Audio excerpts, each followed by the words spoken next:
People, it's showtime. Yeah? Welcome to another edition of Triple Treat Weekend with the Coach's Desk. Yes, and I'm your host, people. Welcome, everyone. Welcome, one and all. Thanks for the support that you have been giving to this channel. Yeah, man. Respect and manners. Yeah, man. We see we have some early persons on. Yeah, so we hope to be having a wonderful night to begin the triple treat. Yes, and from what you have seen on the title there, Reggae Boyz withdraw from the squad to play Serbia and Japan. So that should be an interesting discussion, right? Yeah, man. So we have some roundups to do. Of course, we know that there's going to be Champions League final tomorrow. I want you to drop in the comment section. Who is going to win? Realistically now, who will be winning and taking home that Champions League title? We have three-time finalist Chelsea going up against first-time finalist Manchester City. Yes, first time they have been to the finals of the Champions League. You know what I mean? And Chelsea would have been there. This is their third trip, but they would have won it once. So Chelsea is a Champions League team. Is Tuchel the man to take them to the title? Or is it the man, the enigma, Pep, Joseph Guardiola? We will see tomorrow in that game. Yes, man. So, people, welcome. So, not many things to report on football. We're also going to be having the championship final there at Wembley. Swansea versus the Bees. The man from Brentford, Ivan Toney, Ethan Pinnock, going up against Jamal Lowe. Yeah, man, the skillful baller. Yeah, people. So, yeah, man, this is what we're here to report. And of course, the big woman. Yeah. Some people are calling her Mommy Bear, but we know her as Pocket Rocket or Mommy Rocket. Yeah. Some people calling her Mommy Bear, but I hope she will silence them. That Shelly and Fraser Price, she went over in Doha, put in a workman-like performance. I didn't think she floored that accelerator. Yeah. And she did extremely well. So congrats to Shelly on getting her season best of 10.84 seconds. You know what I mean? So big up to SFP. Yeah, man.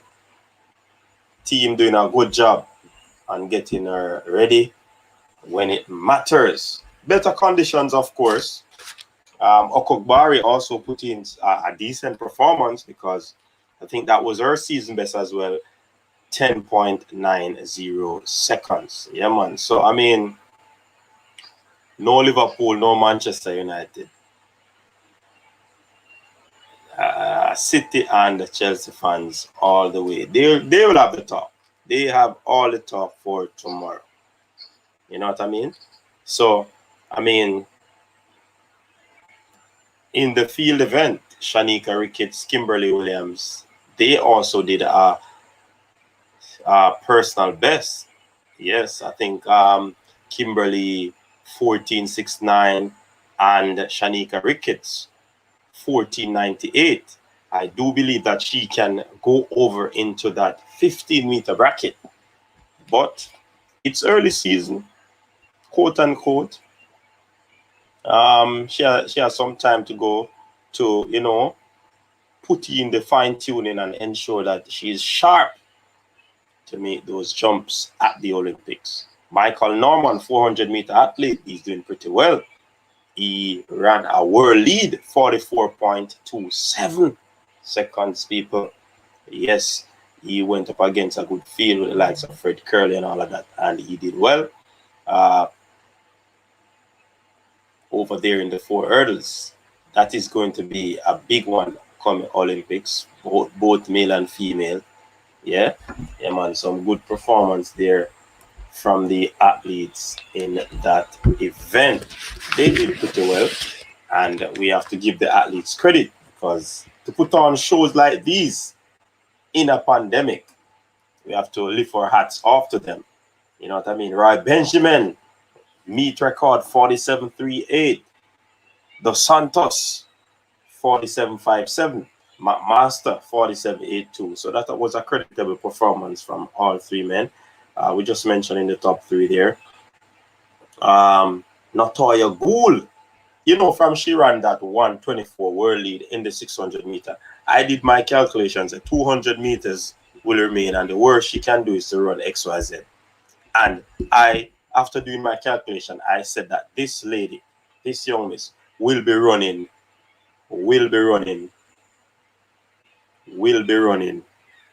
sub 2 minutes. And that's what she did.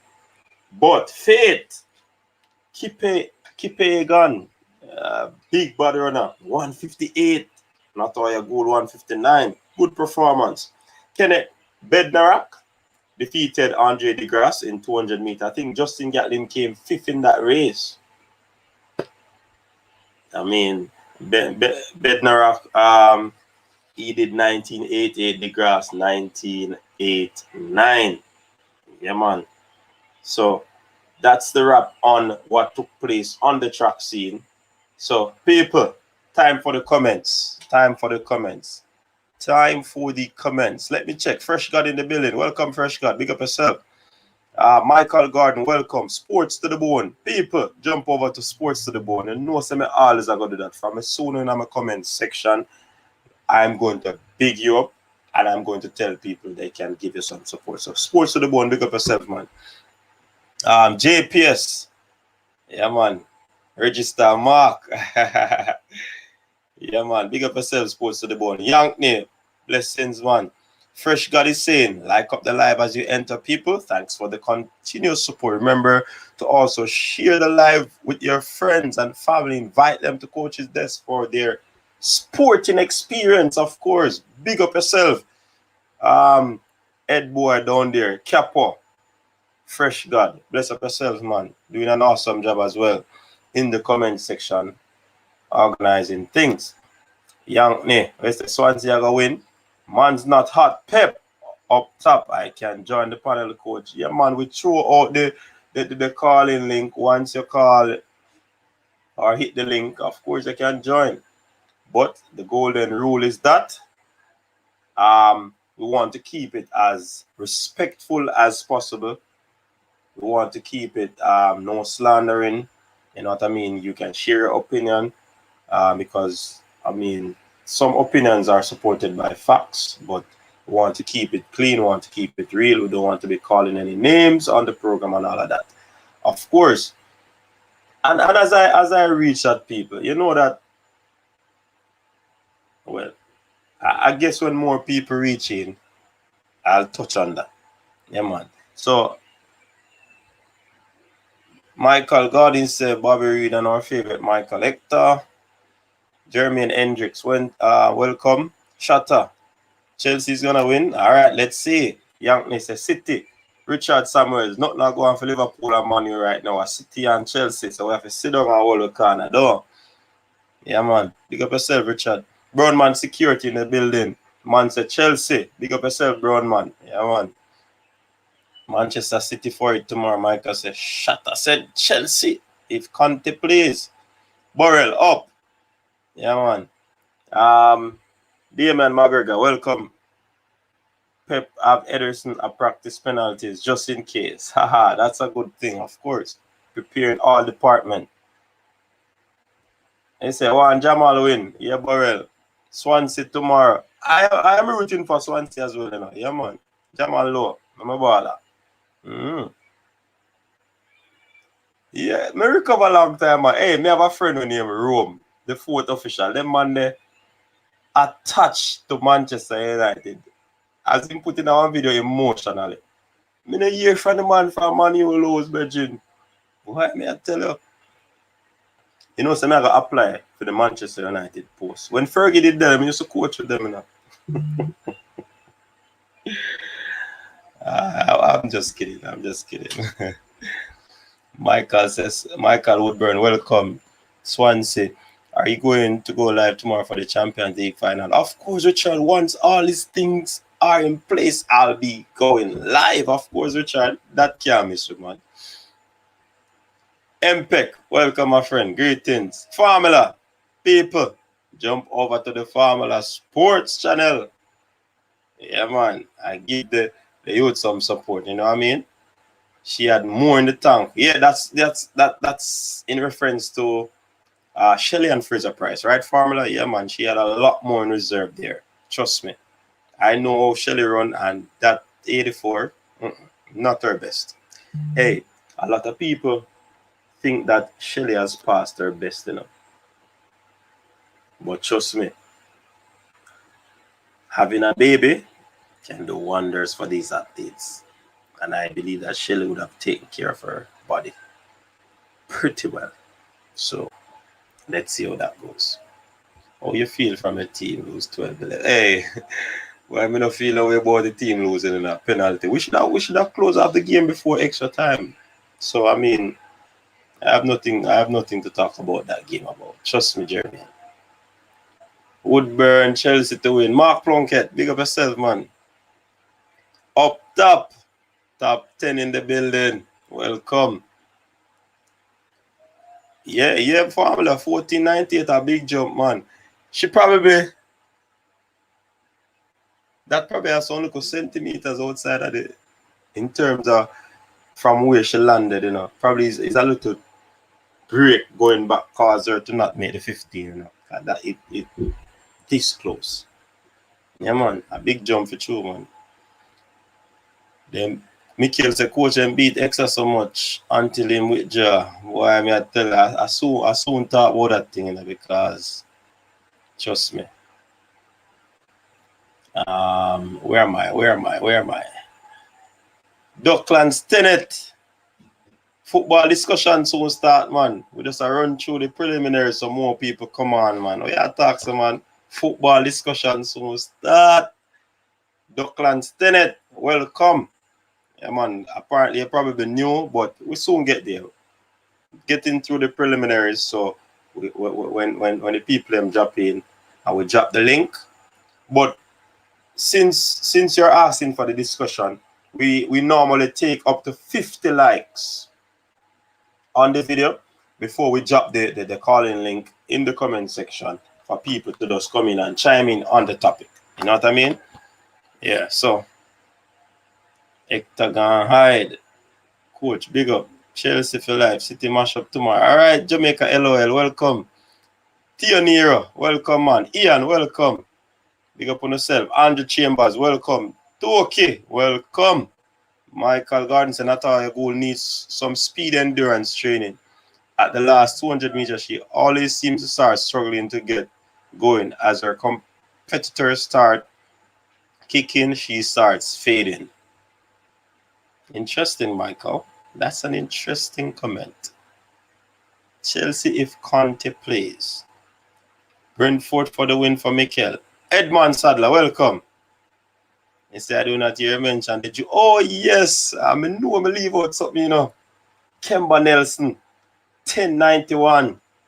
Akira Nugent, 1263 over hurdles and 1109, 100 meter. Some of these times are win-aided, people, except the 1109 so far. Then you have Ashanti, 2257, though win-aided. Yeah, man. Some good performance by the juniors. So, again, the female athletics seems to be in very good hands. You have some nice athletes coming up. Akira Nugent, yeah, man. Kemba Nelson, definitely. Hey, Kemba race look fast enough. There's something about the wind speed of Minotaur like, you know, people. But it's a rule, so never work with. Because that 2.1, positive 2.1, that was so close. She ran so fast. Oh my God. Yeah, man. Dre Anyweather, welcome people. You can jump over to Dre Anyweather channel and join the family over there, man. The man don't know, say, my man art blue people. You don't know, say Dre art blue, so we don't have to ask him who. It's a Swan top 10. Top 10. You make some prediction over there and you always right, you know. So you know, yes, Swansea and Man City tomorrow. So I go hold it for the comment, you know.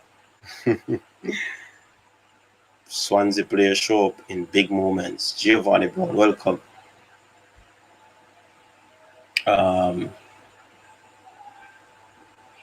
Welcome to the newcomers. If you're on, welcome. Welcome to the newcomers. Just hit the subscribe button, hit the notification bell so you can be a part of the family, and like up the live, people. Just take a moment and touch the like button, touch the thumbs up button, people. Yeah. Kimara Way Fernandez, welcome. Coach, you never just depend on extreme. Yeah, man, me did over there support Craig Butler, man. They attack him, man. A support thing with the pan. Shellyan is in her prime. All right, Mikel, expect 10.59 for Shelly before it retire. All right. Somebody say, if she never do it in her prime, what shall we do it now? Born United, live United, die United. All right, fresh God. Primo Vision, welcome. People, jump over to Mr. Primo Vision YouTube channel and give some support. See, he might see some first City first Champions League and Brentford finally earned promotion. All right, Primo. Coach, what you have done differently as the man? Shut up, it does that, man. But of course, I could have done some better things than the man play 100 and odd minutes without making a change. The blind could have seen that and made those changes. But you did a save for Nova Scotia? Come on, man. I could have done better. To me, this looked like Fulham issue with Bobby and Hector. All right, Everald Brown, welcome. How many English-based players are in the squad? All right, we probably can put up about the squad, you know. It's a club issue. Tool Malcolm in the squad. Phil Jones, welcome. Yeah, man. Omar Richards, man, he might go German Bundesliga, you know, straight from Championship. Watching, welcome, my friend. Let's go. We just watch the vid. Remember, me tell you, say Shelly will seal up her greatness. Yeah, man. Shelly is my girl. Now, for people who don't know, Shelly is my girl. No, me not bring nobody else but Shelly. When you hear me talk about Chakar because she's doing pretty well, when you hear me talk about Elaine, she's doing pretty well.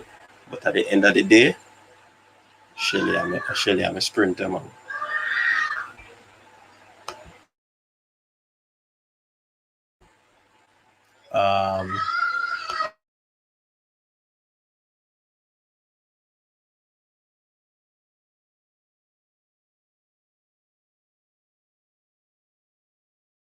All right, fresh guy, you said, little bit too early. Just tell me what go on. Romardino look like Chelsea, man, you know. No Andre Blake in the team. Oh, wow.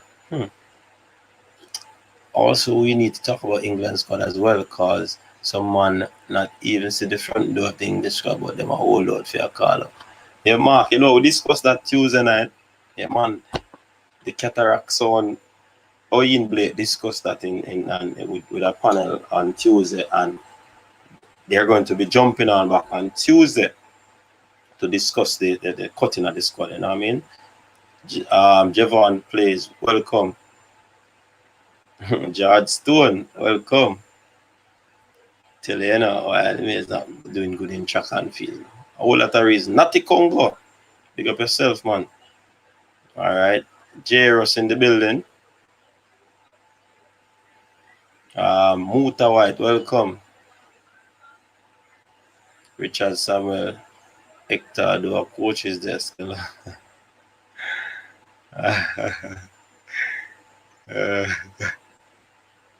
Perform me internet I give trouble, but what a comment again. Comment them are running up people. Internet I give trouble, but as it is, I will be in and out. No problem, perform. Big up yourself, man.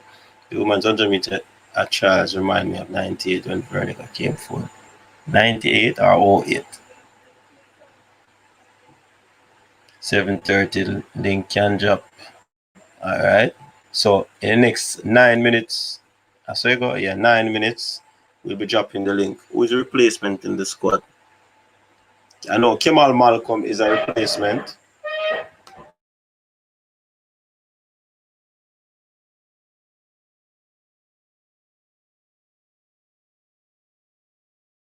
Kemal Malcolm is a replacement. I'm not certain if there's going to be any other replacement. Let's say, so much of them, Mikel.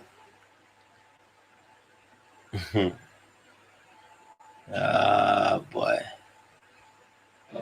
Interesting what is going on. Interesting what is going on. So people, big up on yourself, man. Thanks for the support. You see, we reach 5,000 subs. Yeah, man. Couldn't have happened without you, you know. So everybody who play them part, enough respect. I have my card, you know, so you know, say people we get them red card, you know, so I have the card, then I carry yellow card, a straight red card. Yeah, man. So, yeah, man, people. Mikel, when you get them update, Mikel. Watch the Mikel. So things are going to be interesting going forward because I mean there's gonna be a change where the starting 11 is concerned. You know what I mean? Yeah, shut up, man. Big up yourself. For real, it'll grow massively, you know? So things are going to change where the squad is concerned, people, based on what has happened now. The starting level is going to be changing as well.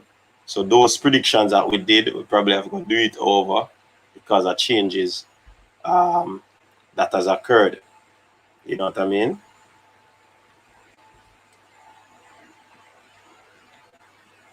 So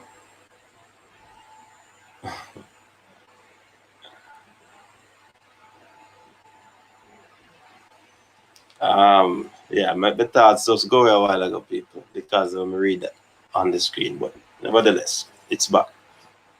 So friendly team look like it is falling apart. It felt like serious team. People will stop giving us friendlies when we turn. Oh boy. Sorry, coach. Yeah, man, it's on. It's because 98 was such a good year. Yeah, man, football here. Squad is being depleted. Yeah. The squad are shut out people. You know, like you put the paper in the shredding machine. So the thing I said.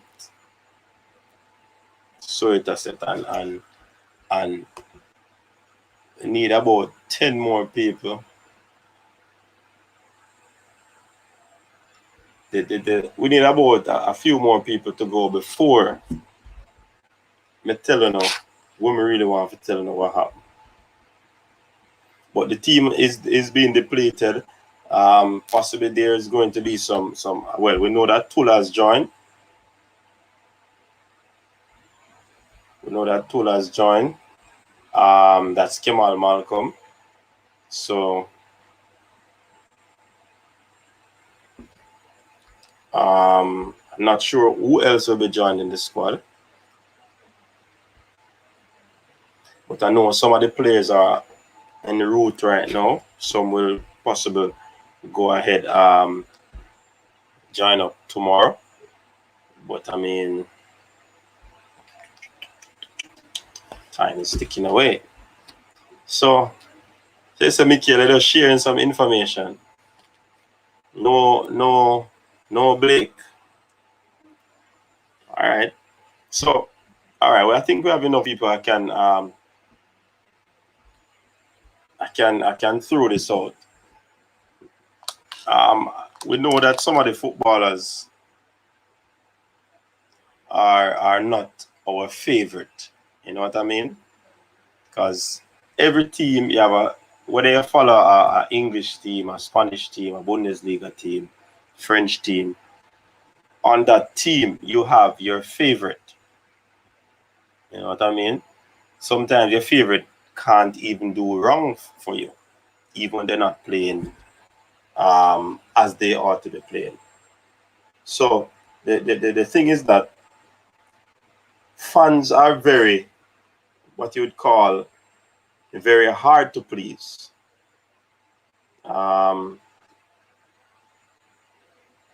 In a sense where they take nothing but excellence, which is good. But in the field of sports, you can have off day. I mean, the great Shelley and Fraser Price over engaged said the great Usain Bolt was beaten by Justin Gatlin and Christian Coleman. So in the world of sports, you'll have off days. You'll never be playing at the optimal 100% every single game. Trust me. So I say that to say that sometimes we chastise the players in such a way that it's not even fair to them, because these players, they have feelings. These players, they have emotions, and sometimes, based on what has been said, it hurts them to the core. So we really can't control what you say in the comment section, people. But as long as you join the panel, we can criticize a player, because no player is above criticism. But we will endeavor on this show to try and do whatever we're doing in a way that is not slanderous. You know what I mean? So, I mean, these players watch the show, from my understanding. Even if they're not on the live, they might be watching it in the playback. So yeah, big up the Reggae Boyz who continue to watch the show. Big up yourself, man. I appreciate it. And sometimes we say things and the thing happens over a period of time and constantly happen, really hurt these players. So some of the players will bash and we call them names and we say them not good. We have to be careful, Virgin. It hurt some of them.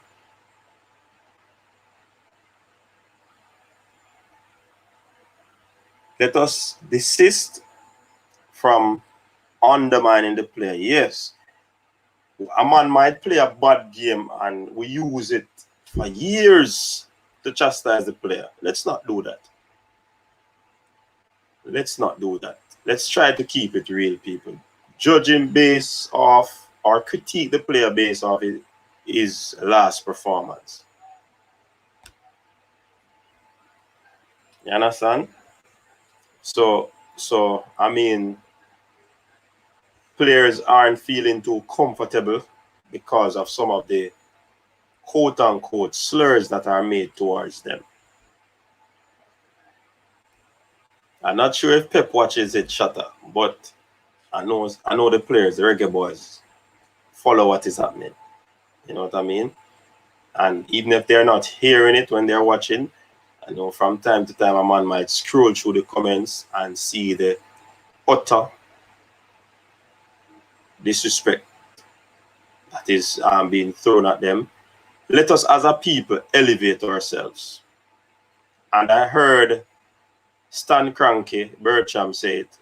He apologized because, you know, footballers put in a whole lot of work, people. A whole lot of work they put in, and we are never to forget that, because it's not easy, especially a man like Michael Hector who plays in England. You know, have to be getting up so early in the cold to do his workout, to represent his club, and flying so far to represent the country. It's high time that we show them respect. And like I said, I'm not telling you not to critique them, because some of them warrant critique. But don't let it be a case where we're going to be slandering these players. Let us keep it real, because they're our brothers, Anyway, take it, Yeah, man, they are our brothers. Yeah, man. So we're going to try and well, we're going to start to kick people off of the call, so to speak, if they continue to, disrespect the players. Like I said, we can talk about players, but let it not be done. Let it not be done in a disrespectful or a slanderous manner. Because these men go out on the field. It's not a job that they are doing when they're representing the country. They are not getting paid for it. They're getting a stipend. You know what I mean? And from what I've heard, a player has complained about the whole manner of disrespect from the fans of football. So let us try to keep it real. We don't want to turn off anyone. We don't want, or especially the ones that we want to come in. Yeah, we have a Anthony Grant, Kevin Stewart, all these players that want to come in. You know what I mean? So let us keep it real, people. But in the realness, let us not slander our brothers. Because we're not going to give a man a 70 when him forget 90. And we're not supposed to give a man a 90 when he's supposed to get 60 or 50.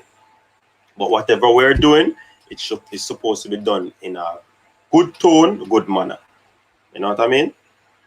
So I just want to address that. And since over 100 people are on, I think that it is now a good time to address that. You know what I mean? So let us keep it real. Of course, we discuss sports, and sports players are not above criticism. They will be criticized. But like I said, we want to change the tone. Even as we criticize them, let it be done in a respectful manner. You know what I mean? That's how we want to progress. We want to keep it real, people. You know what I mean? It's not a case where we're looking any likes from players or the administration. No. But I believe in respecting, in terms of you respectfully do something. Yeah, you might not like the administration, the JFF. Of course, we can critique because they are a public body.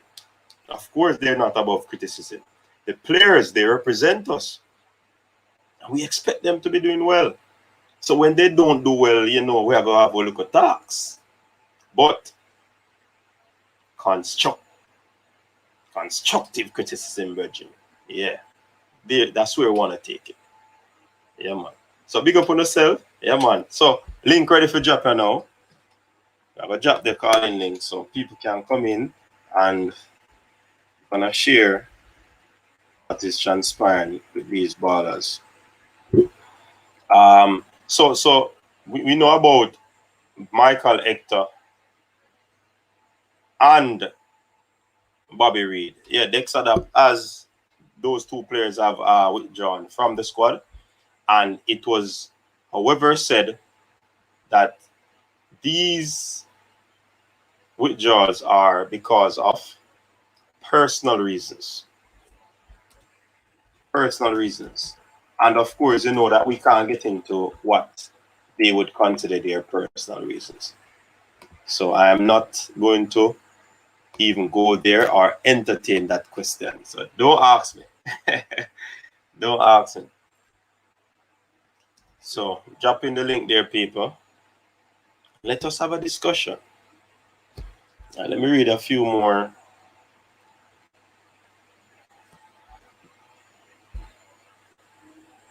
So the information are coming. Let me read a few more of the comments them.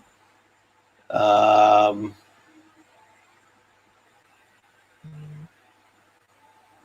right. First caller online.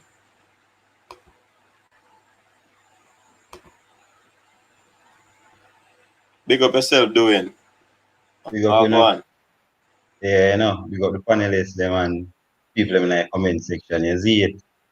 Yeah, man, big up yourself, man. So talk to me about in terms of the withdrawal that is seemingly happening rapidly in this squad. I know, as I say, everything we discuss, we just throw it through the door and start again. You see me, just like what Tapan right now. So we end up in a same boat. But Definitely. first, we want to big up all the players and watch the tune in. You see me? To the program. So we know say channel actually a grow, right? And we know so we voice them actually make a difference. Yeah, Because if man. a player can hear what go on and feel it, we feel like JFF and other bodies are listening what we are said to and changes can make. You see me? So in Yeah, every man. negative I look at positive. But back to the squad, you see it. Yeah. When me looking at a team, there's so much things to think about because even a replacement, them not even really have the time to really replace nobody too tough. Cause last time visa come into play and think they might hush it. But when I think everybody have one of them visa they reach a Japan and them think they really draft much replacement at this last minute. So it's very interesting. I get Skyroad attack. See me so much.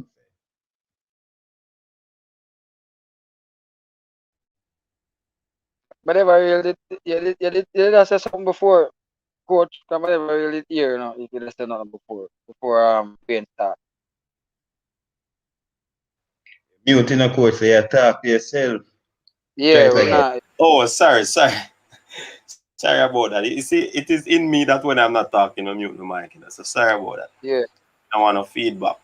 So the point is that a few players are withdrawing from the squad, right? So yeah. we want you to give us your views on such a matter. Cranky, welcome. Yeah, the Bless, team bless, done. bless everyone. Bless The up. team done. We done have problem with the team already. From the team they get picked. No boy, we ain't more problems than now. You know, more problems, especially as a Bobby Reed out. But me think, me think, I don't know, big thing. For me, when you think on a big thing, why them withdraw? I don't know. When I think of something that all that serious. But you really, I go damn with the whole thing for the team, especially when to the fact that we don't really have nobody right now who can really replace Bobby. That's my step on it. All right, let me address Alfred. No, listen. The 200 or 100 and odd people that comes on this show and thought their minds can't be the only people that would have been affecting a player. Many times erratic comments come along in the comment section too. So I don't want anybody to be throwing any blame on the panelist or the comment section. Just so we all are guilty. And we need to man up to that responsibility. That's just what I say. So we know no name calling and all of them things there. Yeah, you understand? Cranky, welcome. Bless, bless. How you doing? Not too bad enough. Yeah, man. So what do you think about the depletion of the squad right now? It's not surprising that some players want to pull out. It's been a very long season between COVID, a very disruptive season, a very long season. And if you know English players, they value what they call holidays. So come June, most people want to go off to some sunny place, relax with their family, take time off. That's value. If you see those players that go to the Euros, if it wasn't for the Euros, they go off for a month someplace to go relax, recuperate, and come back and start playing. So it's not, when it's a personal reasons, maybe they may plan vacation with their family, or they think it's a lot of season, they got to give their family time, so they have to take time off. I think that's, and it's friendly. It's not exactly, it's like the Gold Cup or World Cup qualifier. These are friendly games. So why wouldn't you want to take some time off with your family to recuperate from a very long season, get yourself all prepped up going forward versus, I know we have our own objective in terms of us trying to get a team together, get team chemistry, get the right collaboration, engagement, how we blend. But they also have personal lives, which they have to sort of take care of. So it's a 30-man squad. So it's not like it's a 15-man squad and 2 people leave and you're in dire strait. I think we should have enough players or replacements. Maybe not optimum, but you have to make do, right? But one of the things to Cranky and others on the panel is that Jay, welcome. Is that they call it now. We have been saying that it's difficult to name an 11 from the squad that we had. Because after we hear the squad, some persons were saying the squad was strong, it was weak, it had holes here and there.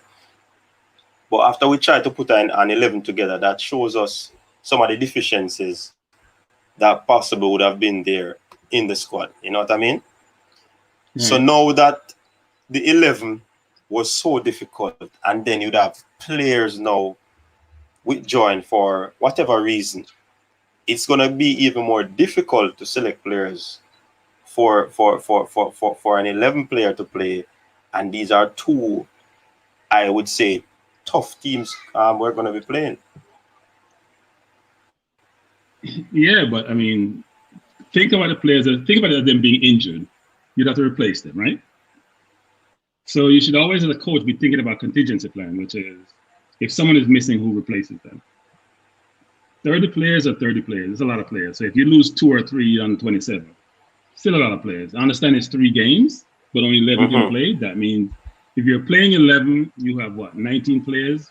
I'm sorry, not 19. Yeah, 19 players were not playing. That's a lot of players who probably wouldn't make the squad in a given friendly. So you should have enough. The question is, do you have enough quality? So is it that we're concerned about the quality of the players who are deciding to take some time off? Or is it that it's a numbers game? It may be a combination of both, but look, you can't account for players deciding. The question is we've had players like Lowe decided before that they weren't going to make it, whether because he's playing for Swansea or for personal reasons. So why is it the last minute that these players who were selected didn't inform the JFF previously that, you know what, they need time off or they're not going to be able to make it? Are these emergency situations that occur? What occurred that all of a sudden they have to decide to put out of the squad? Yeah. That really doesn't make sense. Yeah, but what could be some of the reasons, gentlemen, that players could actually pull out? Doing? Man, them just tired. Man, them get relegated. Man, them just want a little time off to recuperate. And that's why some of the ball of them just go commit just yet. Season just done. So I understand so them commit prior, but as I said, people are human at the end of the day, right? Them probably don't see it as cranky as much as that die of a priority at this moment, rest up for the real competition, the World Cup, right? Yeah, just some see it. Let me take a little break if it is that them need to. All right. Well, personal reasons could, go a long way. Somebody would say, I hear, but before I get into that, I hear Lamar Walker is out. But the reason for Lamar Walker being out is that he would have been injured. He got a knock. And that's one of the reasons why I'm hearing that he's out. So, I mean, that's the situation with Lamar Walker. I'm not certain why the others are out, but trust me, it doesn't seem like it's a good thing. Two from the same club, So I feel like Hector and Bobby kind of talk about it, You see me? Because 2 of them are from the same club. So they might pair up, and Lambert will just have the little injury there. We know about Liam Bailey from day one. We know about Lowe from day one. So I really think the people them just are miss one. Just one out of the 2, I really think the people them are miss. Out of the 3 people them are confirmed thus far, right? To be honest, I really Bobby, most people are gonna say Janoa gone. Is it? So we should have at least a replacement in the squad if I just really Bobby alone people them are miss. All right. What about the situation with COVID in Japan? Mark Plunkett, you want to tackle that one? Mark is not there. Coach Lambert, you want to tackle that one? Welcome to the panel. You're mute.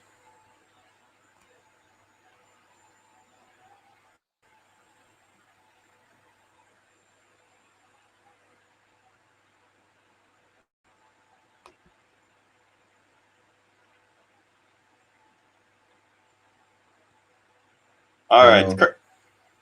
We're hearing you. All right, Cranky, take on that one. No, it's on me. What was the question again? I was listening for the coach to respond. Sorry. What was the question again? I'm getting What did I? now. What did I COVID say? and Japan, man. Yeah, the Oh. Japan and the COVID thing.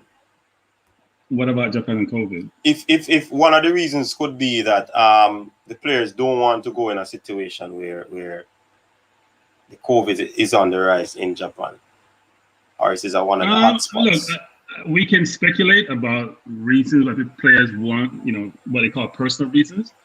I don't think everything is personal. Well, personal reason could be I don't want to be in Japan, right?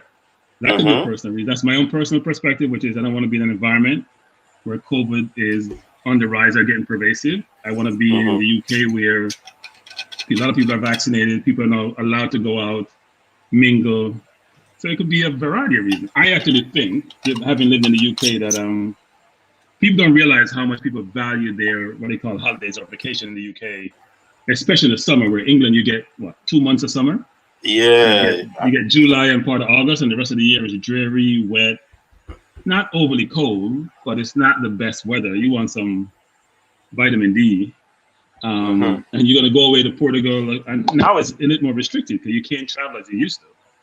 So you go to Bali, you go to Portugal, you go to Spain, you go to Morocco, you go to all these countries to get sunshine. And now you're restricted. I don't know where people go nowadays. I mean, probably mainly Spain.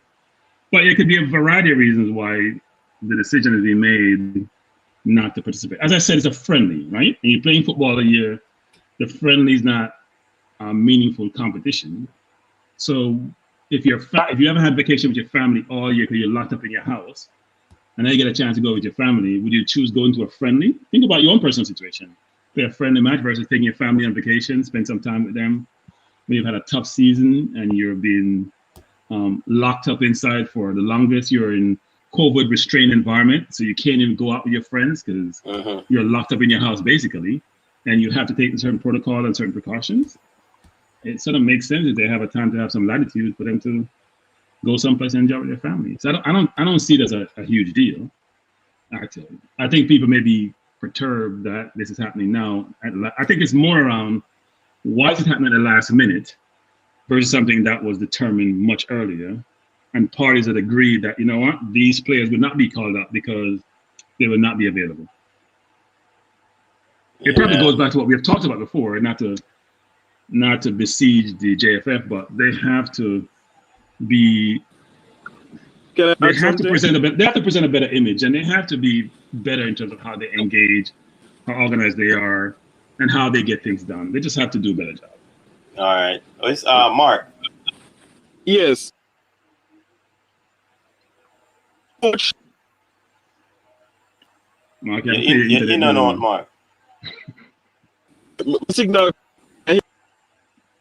No, we're not here. Jay, anyway, I want to take on that. What one reason could be players are withdrawing, or for whatever reason why they aren't going to make the trip. Well, I was expecting some player to fall out of the squad, but not due to personal reasons so much. Players using the personal reason.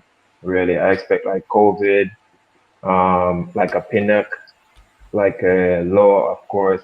They're gonna be playing championship final real close to these games, a long season for them.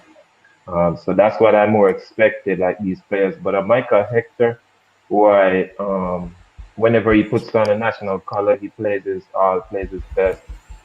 He's not a fan favorite, so a lot of people think that he should be there because his spot isn't really guaranteed right now, with especially the crowd crying for a CDM. But I like how he plays when he represents us, but it is what it is. And personal reason can mean a wide variety of things. Yeah. Because it's interesting, because is it that I'm laughing, because should we put our pots on fire for this team? Because disappointment after disappointment with the first friendly against the US, And now these friendlies, we seem to be having issues. I'm not certain if we're supposed to put our pots on fire. What say you doing? Tafa got turn a mad scientist by the time we've done with them squad here. Right? I don't really feel like him get a fair chance to put a side together and actually look on a team. Right? But I guess I look on a blessing in disguise. Some of quote unquote local boys, they might actually get a full chance to show themselves, 3 matches. So I expect somebody like a Tyreek McGee, a few minutes supposed to increase. Rafael him better get fit. You see me? You have a Junior Flemings. Team spot come like it I go secure for one of them wing there because my probably the only wing I will up on the side. So I guess Stepper actually I get a chance to actually find a 1 and 2 ball where him probably would have overlooked for one of our imported talents and say, all right, yeah, the backup I go a World Cup with me. Or yeah, the backup I go a World Cup with me. That's for me as kind of blessings in disguise. But in terms of the world ranking though, the FIFA ranking, Jano Msita got take a beat up. Just because I mean, Trust me, it's a go rough. All right, Mr. I saw a message a while ago. So coach, I want to Yes. say something. So we have had a lot of complaints in this forum and others about too many English players in the team. So if there's less English players, more Jamaican players will get an opportunity, correct? Let's see how they perform. That's a fair point. There's a lot of go there now, man, because I think people are going to see Maggie and Ravel step up here now. Some people have to start to fill some shoes. You see me? Because if they really want them game, this are the time for actually play film. I really feel like we'll accept another USA excuse to say, yo, team fall apart before I look on it and say, well, we still have a strong enough team. Well, boy, 27 out of the 30 still left. JFF on top of Donny pick that squad here. All right, 3 get red card. Call it a day. Work with the rest. They do it. But it's more than that you're doing. That number getting depleted by the minute as we Yeah. speak, brother. More than 3 gone, How All much right, years do we have left? Well, the four that we know about: Taxi, Walker, Hector, and Reed. Hector, Reed, and Lawrence out for personal reasons. Lamar Walker has an injury. And the others who are out, from what I'm understanding, people, is that they would have missed their opportunity to get a visa to go to. So tell about a visa situation there again, man. It seems as if it's a visa situation. I remember when some players were going to go to Austria to play that game against US. They had to do a quick moving out, and some persons got left because of that same thing. So I mean, this is a situation, and you enter a man country. It doesn't matter if you're a sports personality or what. Those persons have the jurisdiction to, for whatever reason, turn you away. So, trust me, it's not a good look, because if a few of those players don't get their visa, then it's an issue going forward. Where well, it's not really a big issue, as Cranky said, some players are going to get opportunity to play. So the question now is that let's watch and see how they will perform after given the opportunity. Not certain who are the ones who did not They only replace one so far from what I know, Michael. They replace Bobby Reed with Tull, which is Kemal Malcolm. Coach, how Hey, much coach. different is the squad? Hmm? Right? How much real difference is the squad? All right, we have Taxi Reed. We have Amari Bella running back for team position again. Mm-hmm. Right? Amari Bello that take that position. We have Bobby Reed. Right? So we have a Tyreek McGee, Rafael Morrison, a kind of a fight for team role who gone. Jano, the central defense something they done is shaky already. But who have Lambert, that man. Lambert still around there. Speedy. And we have Speedy, who a core person at the side. So I'm just try do a comparison from the previous Reggae Boyz squad them in terms And of Josh this Hernandez. squad. And I try tamper my team expectations, right? I try bring back down my levels to what it did before we get this rich pool of talent what we are clamoring for. If it is that we look back down to the squad we're actually moving from 50, 55 or in the 50s to the 40s. I kind of the same squad this way I kind of build back, You see me? So if the man them here do so far, and just because the people them who just a jump in and fall out make everybody heart a drop so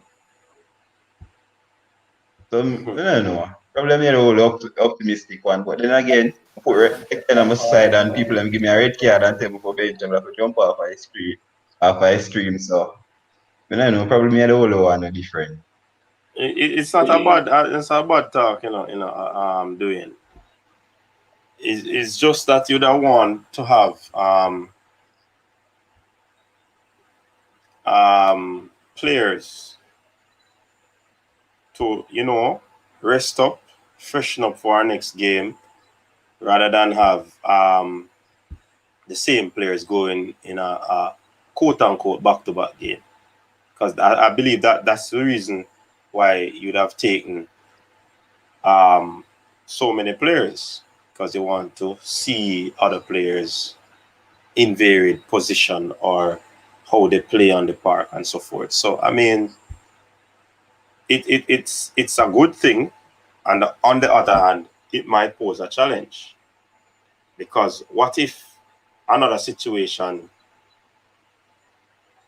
comes up where after reaching Japan, then there's a situation of COVID-19 and all of that, because we don't hear that part yet, So with a depleted team and then it further depleted, then that would be a big issue if you don't have numbers.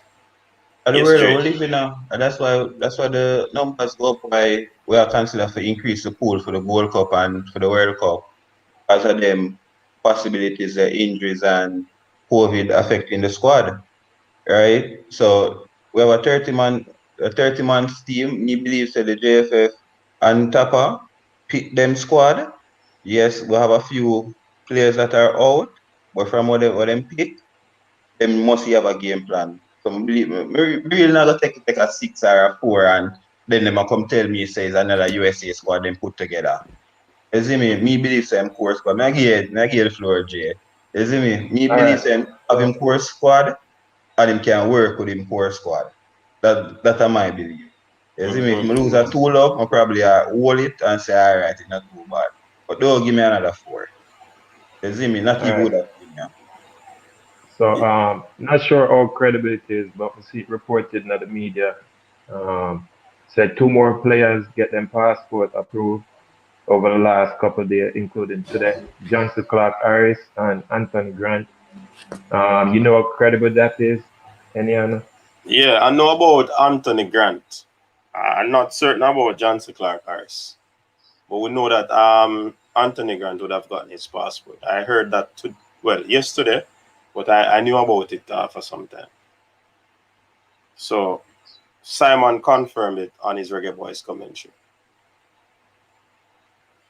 So I'm No, not it's on the certain. list. Go ahead, all the details. Welcome.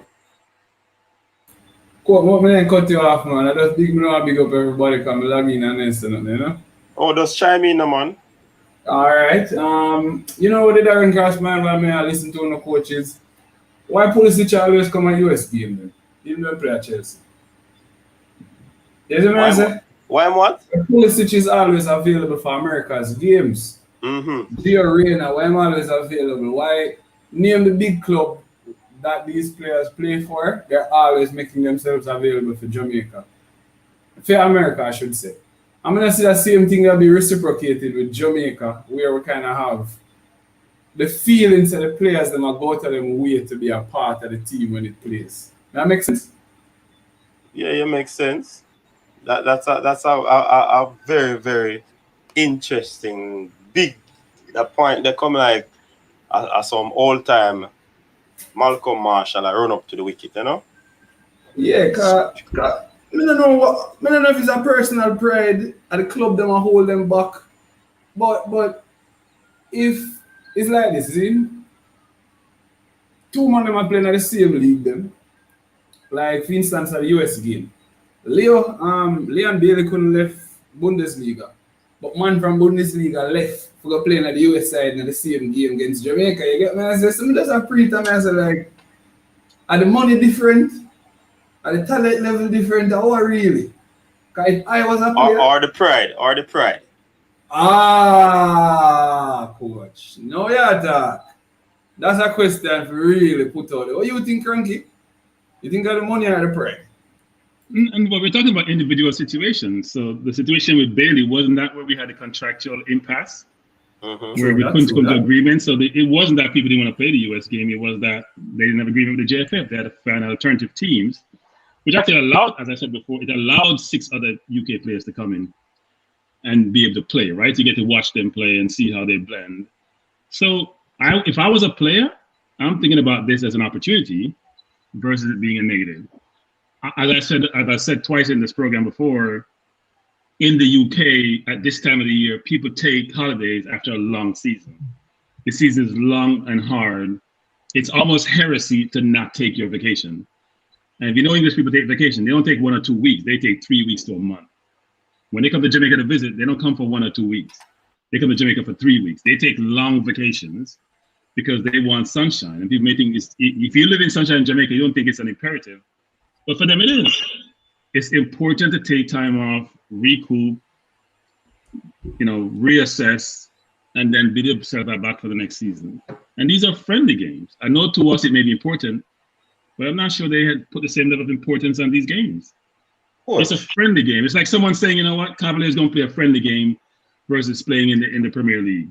So should I be available for that friendly game? I can take some time with my family, some R&R, or should I go wait, prepare myself for the season, take some time off, recuperate, and play? I think we're making more of a deal about this, about patriotism, and whether or not I'm not patriotic, that's why I'm not going to play. I don't think that's it at all. Like Kemar just came back from overseas. He just came back to be with his family. Should he leave them again to go to Japan for another 2 weeks? And then leave them again to go to the Gold Cup? And then leave them again for World Cup qualifiers? When does he spend time with his family? Yeah. Frankie, can I ask a question to that same thing where I asked? Yeah. Right? Why me commit to it before? I think that's the question again is, did he commit before? Did they commit or JFA put out a team? Did they consult them and they say we commit? And what has changed in that short time period? We don't have the answers, right? Yeah, because the thing is, gentlemen, we might be getting this information just now. But at the same time, these players probably when they were contacted would have outlined whatever. So the information might just be reaching us in public now. So I mean, to say that he was committed, then it's probably not a good way to look at the situation. Coach, can I add something now? Can you hear me? Yes, Mark. Go ahead. Yeah, even again, panelists, everybody playing even. I want people to be reminded that Bobby Reid just have a baby, like a young baby, like I think 3 weeks ago. So I think that's one of the main reasons behind, like the personal reason why he's not going to be in the qualifier. Just had a young baby, and again, a difficult in the season. qualifier. In the Yeah, qualifier. but in the Premier League. In the Premier League. Come on, Mark. Get the Yeah, man, argument Premier right League. now. Yeah, man, in the Premier League. You know what I mean? So, you know, it was a difficult Premier League. So I think due to having a young baby, a newborn baby, you want to spend time with the family and stuff. And again, as Frankie said, it's a friendly. You know, it's not that serious to them. It might be serious to us and the nation and building towards World Cup and World Cup. So to us, it's very, very important. So I think that's one of the reasons why Bobby pulled out. As for Hector, he might be going through personal stuff as well, but we don't really know. But it is going to impact the team because it's hard to replace Bobby Reid, such a really quality player. Yes, you have people that can play football, but we're talking about like top quality player in the Reggae Boy team. So I think that's a major thing for us. But it's kind of sad to see both of them, you know, not going to be there to play for us. Yeah, man. You know what? If that is the case, you know, and I don't want to spell out certain things, but if that is the case, even if the player did not tell the JFF the reason why they are not coming in terms, and they just use the word for personal reasons, I think that they should be given the benefit of the doubt. I don't think they should be questioned or their loyalty be put into question and all of that. It's a personal reason. And if it wasn't for that personal reason, I would have been there. You know what I mean? So, I mean, I would want to spell out the personal reasons. Because once it's personal, that's why you kept it personal. You understand? Yeah, man. Who wanted Looking to at the bright side. Like, So, me. Yeah, Jay. So looking at the bright side to this, you know, some of the players then who local and USL that's in the squad and looking to earn a contract in Europe, this could be a good thing for them too, you know, because they get to showcase what they have and their talent on the international stage against a Japan and against a Serbia, European top 30 team and Asian, well, world top 20, 28 team. What they rank? 28 or 25? Japan. So this like a good sign for them to go out there, showcase their skill with the media and everybody watching, the world watching. So like a player, for instance, a McGee. If he get the right minutes and time on the pitch, I believe he can do a lot to help himself move on to that next big contract that he should be trying to earn right now.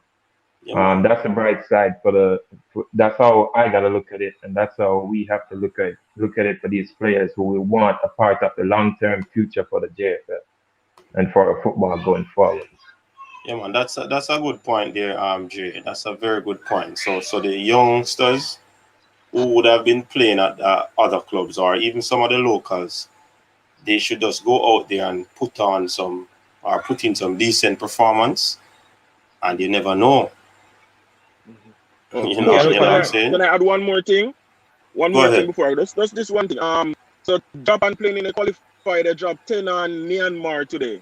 You guys should check that out and look at the people that actually scored the goal. I think Osaka, one of those guys, scored like 5 goals. So check that out as well. So without the midfield people, we have defense. We're not a problem. But we might talk about that later still. But check it out. We're not a problem. Yeah, man. You have me laughing. We're supposed to watch some team who got 10. What are we gonna learn? Except the other team can't play. So get 10. We're gonna learn. If they get 10, they can't play. We're gonna learn anything from that game. We know it's Myanmar side. We know it's Myanmar side. That team is not a big team. You'd expect a Japan to beat them. Probably 10 is little too little. I told me I trouble, man. I told me again, man. Reggae Boyz, they feel like they get criticized now. They go pick up 10. I'm sorry. We know Jamaican fans. We're not going to accept a 10. We're not going to accept a 10. Look at now, we get 9 from Costa Rica already, you know. And I see them circumstances where player them they just say, nah man, come on the game, man. I look a friendly game, man. Boom, Costa Rica fling 9 pounds where there I say, boy, if we didn't know better, that wouldn't happen. And you understand? The thing is, football reach a level there nowhere. That can't happen again, bro. Me not Well, say Captain said, me not say it a go happen. Me not say it a go happen. But what me I say is this. Yes, when we reach a stage where we're dominant in the region, we have to take it seriously and we have to take the teamwork opportunity them as some serious chances. The reason I say so, when we really look on it, coach, we kind of realize that I really just the size of the country why we probably not going to see certain players. The same thing now going to happen with Japan, you know. Daichi Kamada and Tadic and them and they're going to play for them country because it's a part of a bigger narrative inside of their country. Whereas in a few own, and like digital, I'm going to pay anybody no money if them come at the game versus if they don't come at the game. So there's a whole business side to it too. But I don't expect to get 6 love, but I also see we are sending one side over there to stop off and get 6 love. That's also a part of it. You know, like I said to people last year in the season that starts that Chelsea with Frank Lampard that go finish 9th. And me eat my word them because Arsenal end up done 9th, you see me I say?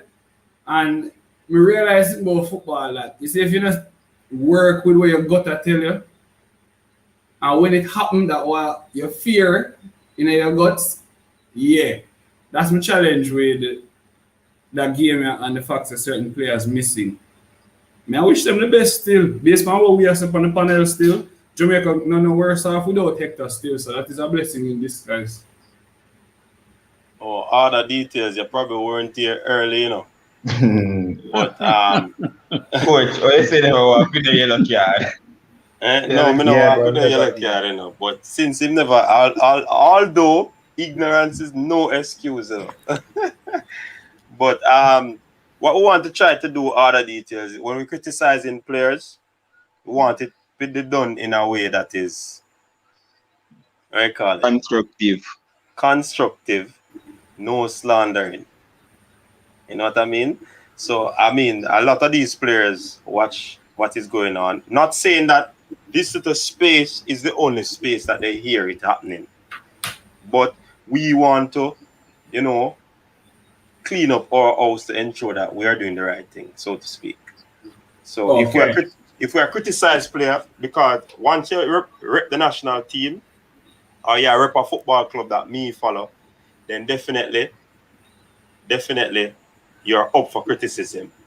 But I don't want to do it in such a way where me tear you down and make you feel bad about yourself after you doing not so good for the team. You understand? True. I agree with that. So that's where we want to keep it. So yeah, what you say is it's not what you say, it's how you say it. Exactly. So I will say it this way then. Hector is the Xhaka of Jamaica's defensive midfield. I wouldn't even say that. Xhaka is a good player. I would say Hector sometimes doesn't have some of the qualities that we desire in the CM position. We use euphemism versus being blunt. No, but be fair enough, people. Do we believe that is his best position? Well, the man could be playing out the position, you know. Well, no, we have been saying that the centre-back position looked to be well staffed, and therefore Whitmore and the CM position is a challenge for us.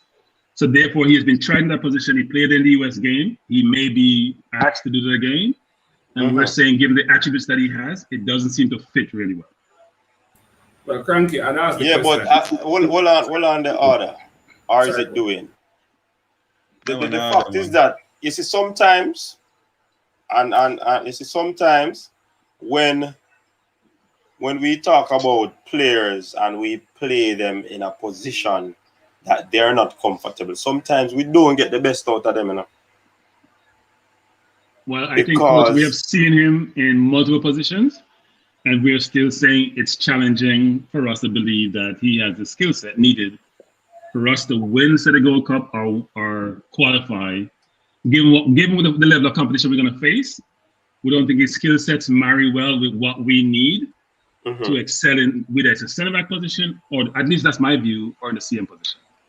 But how many times you'd have played at the if does he play more at the CM position as opposed to the defensive position? That we don't know. That we don't know. So we probably don't have an argument there until But based on what we are seeing, as you'd say now, the eye test, he would have not provided a strong case for himself in your eyes. That's basically what you're saying. Yes. Okay, cool. But coach, let me add something else before you jump away from that. I think with the eye test, with Hector, because I watch him, I watch him play. I think after like probably 35, like 40 minutes in game start to break down. Like if you really watch him and pay attention to in game, he makes some good passes. Him start, string couple long passes and stuff like that, makes couple interception. And then after like going deeper into the game, like things just start break down. If you really pay attention to how Hector play, again, I don't think he's a bad player, but I think his game does break down after a certain period of time. Then if I lose him concentration or what it might be. You know what I mean? So I don't know if anybody else can chime in and add to that. So I'm going to follow my own suggestion. I'm going to be silent on Hector going forward. I'm not going to say much more.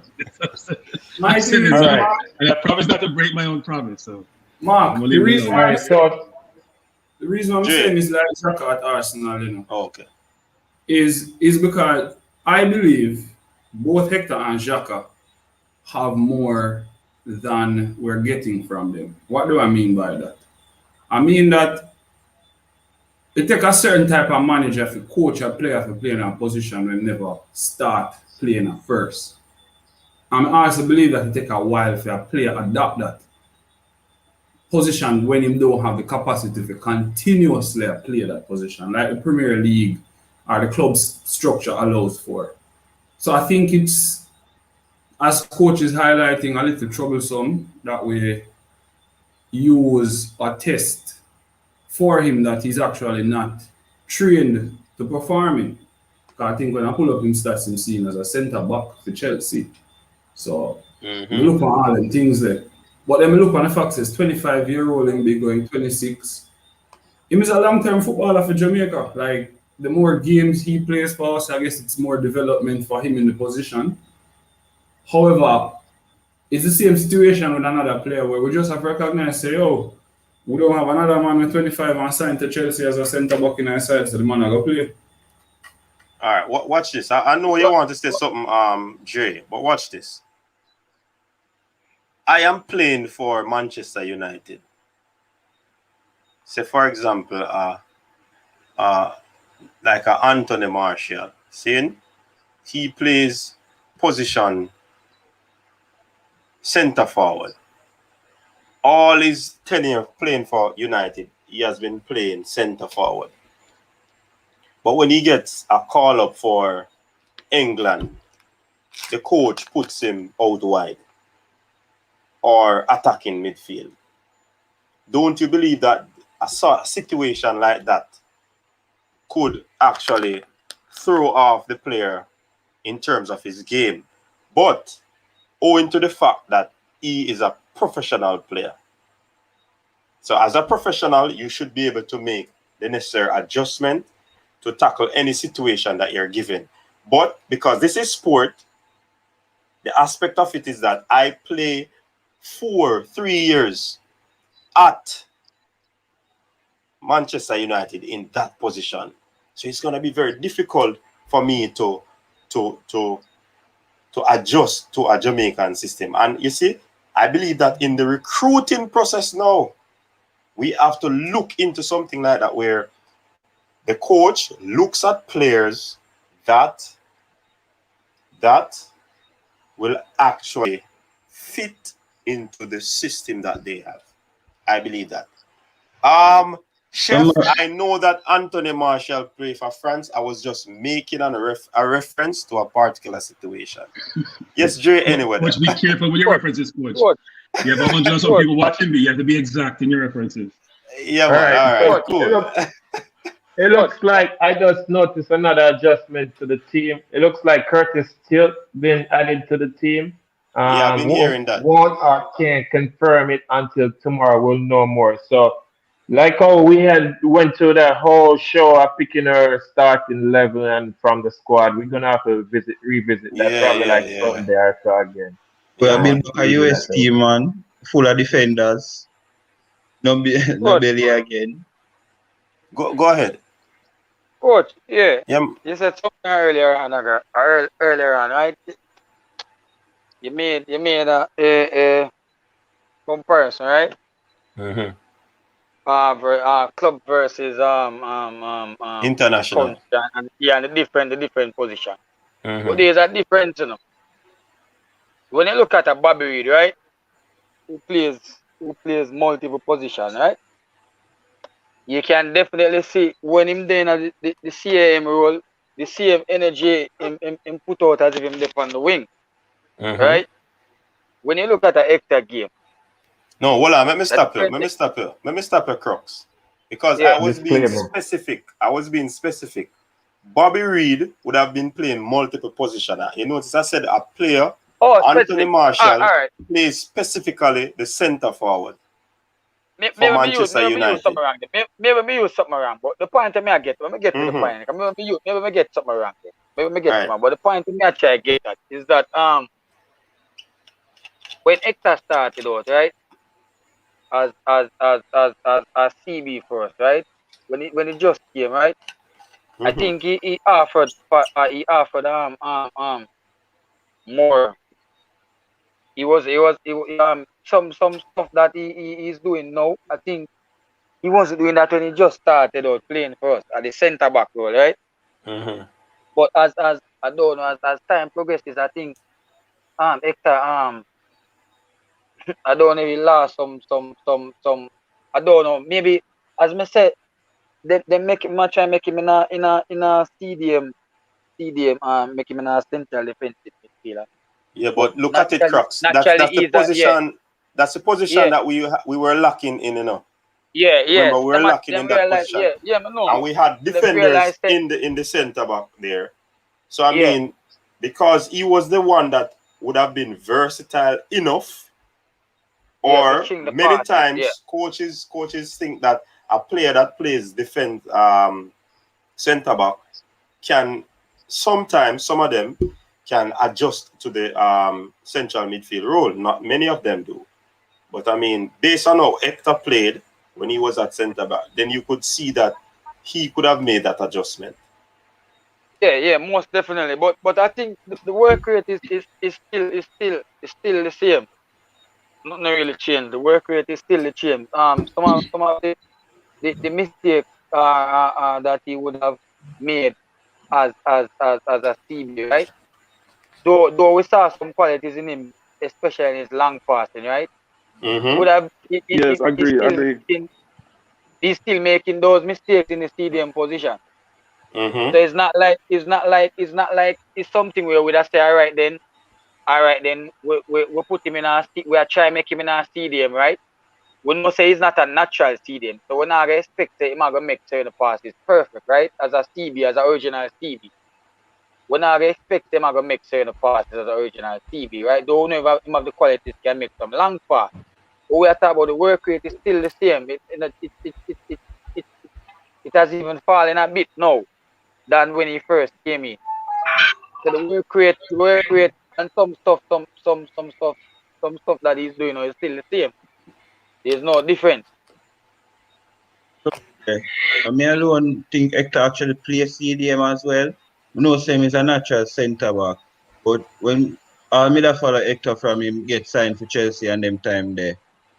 CDM was always part of him portfolio. It's not a strange position to him. I'm gonna just No. talk it straight. For what we expect from our CDM, and when it is that the camera actually shines on Hector on the TV, there's a lot of time the camera just shine upon him and make some bad plays. You see me? And that's why that whole fanfare they're there. But as it relates to the whole CDM Dwayne, position, yeah, as it I have a relates to the spin whole, for it, panelists. go Go on, ahead quickly, no. Go ahead. Last Yeah, I was point saying on that I this have one. a spin for it. Yeah, the spin that I have for it is this. A good defensive midfielder is less present. You will see less of their qualities if he's actually not surrounded by two equally competent centre backs and a set of wingers that are moving in spaces. So, part of what makes a player shine is also the fact that you kind of need the chemistry. You understand? Because a lot of people don't understand, say, if a defensive midfielder get caught high, you see it happen a lot of the time with Chelsea. And what happens is, if Jorginho's caught high, Conte isn't caught high. Both of them are caught high. You get me? It's a combination, and I've seen where we play with two defensive midfielders, but I don't think we recognize the pairing responsibility. One thing I learned in football, is that it takes a lot for one player to perform bad on the field. You understand? If it's a goalkeeper, is one thing. But other players on the field, because of support, overlap, it also has to do with what other people are doing on the field also. Why a man is under so much pressure, why a man have the ball too long. Because when we mentioned Xhaka, a big part of why Xhaka has challenges at Arsenal is because he's a totally different baller than Partey. He's not a man to say, boy, when we have the ball, I'm going to try to beat one man and carry the ball forward. He's a safe defensive midfielder. So I'm like to return it, recycle the ball, and have the wings being provided, the wing play being provided from probably the right back or the left back. But you don't like carry the ball through the middle. And that is something we can understand with Hector, that first you have to go be an excellent defensive midfielder, and second, if you're not that, it's difficult to expect that you're going to be a great ball-playing defensive midfielder versus a clasher. And the challenge we have is that we're not seeing either of those strengths when he plays, and we're also not seeing where the team is set up in such a way to kind of show up those strengths that he does have. So that's also a concern of mine. So I'll say a couple of things. One is we have exhausted the Hector discussion. Secondly, the analogy and comparison with Xhaka is probably not really a good one, because since Xhaka joined us, or the details, we've been going in one direction, and it's not a positive one. When you evaluate the player, you evaluate the player as an individual in terms of their capabilities and how they fit into a team construct. And I have a lot of colleagues and friends in the UK who have opinion on Xhaka, and most of them are not positive, even though he's a decent player. But the analogy with Hector is a little bit different, right? Xhaka is not asked to change position. He plays left back once in a while, doesn't have the athleticism to play there. I think with Hector, frankly, whether it's the CM position or he's playing center back position, I still have my challenges with him in terms of his capability. Not knocking the player. He plays he's had good stints at different clubs. He made a commitment to play for the country, unlike we have said before, other players have done. He's committed to the cause. But I think from a strength standpoint, what we're looking for in terms of the qualities we're looking for, we need players at a certain level. So just like how Xhaka needs to go find new pastures for Arsenal, not to knock Xhaka, same way other players in other organizations, institutions that don't fit in because you're trying to elevate your play, and they may not be able to go along with the journey. That's why when teams lead the championship, they make a lot of changes because they realize that the players they have, it's difficult for them to compete at the higher level.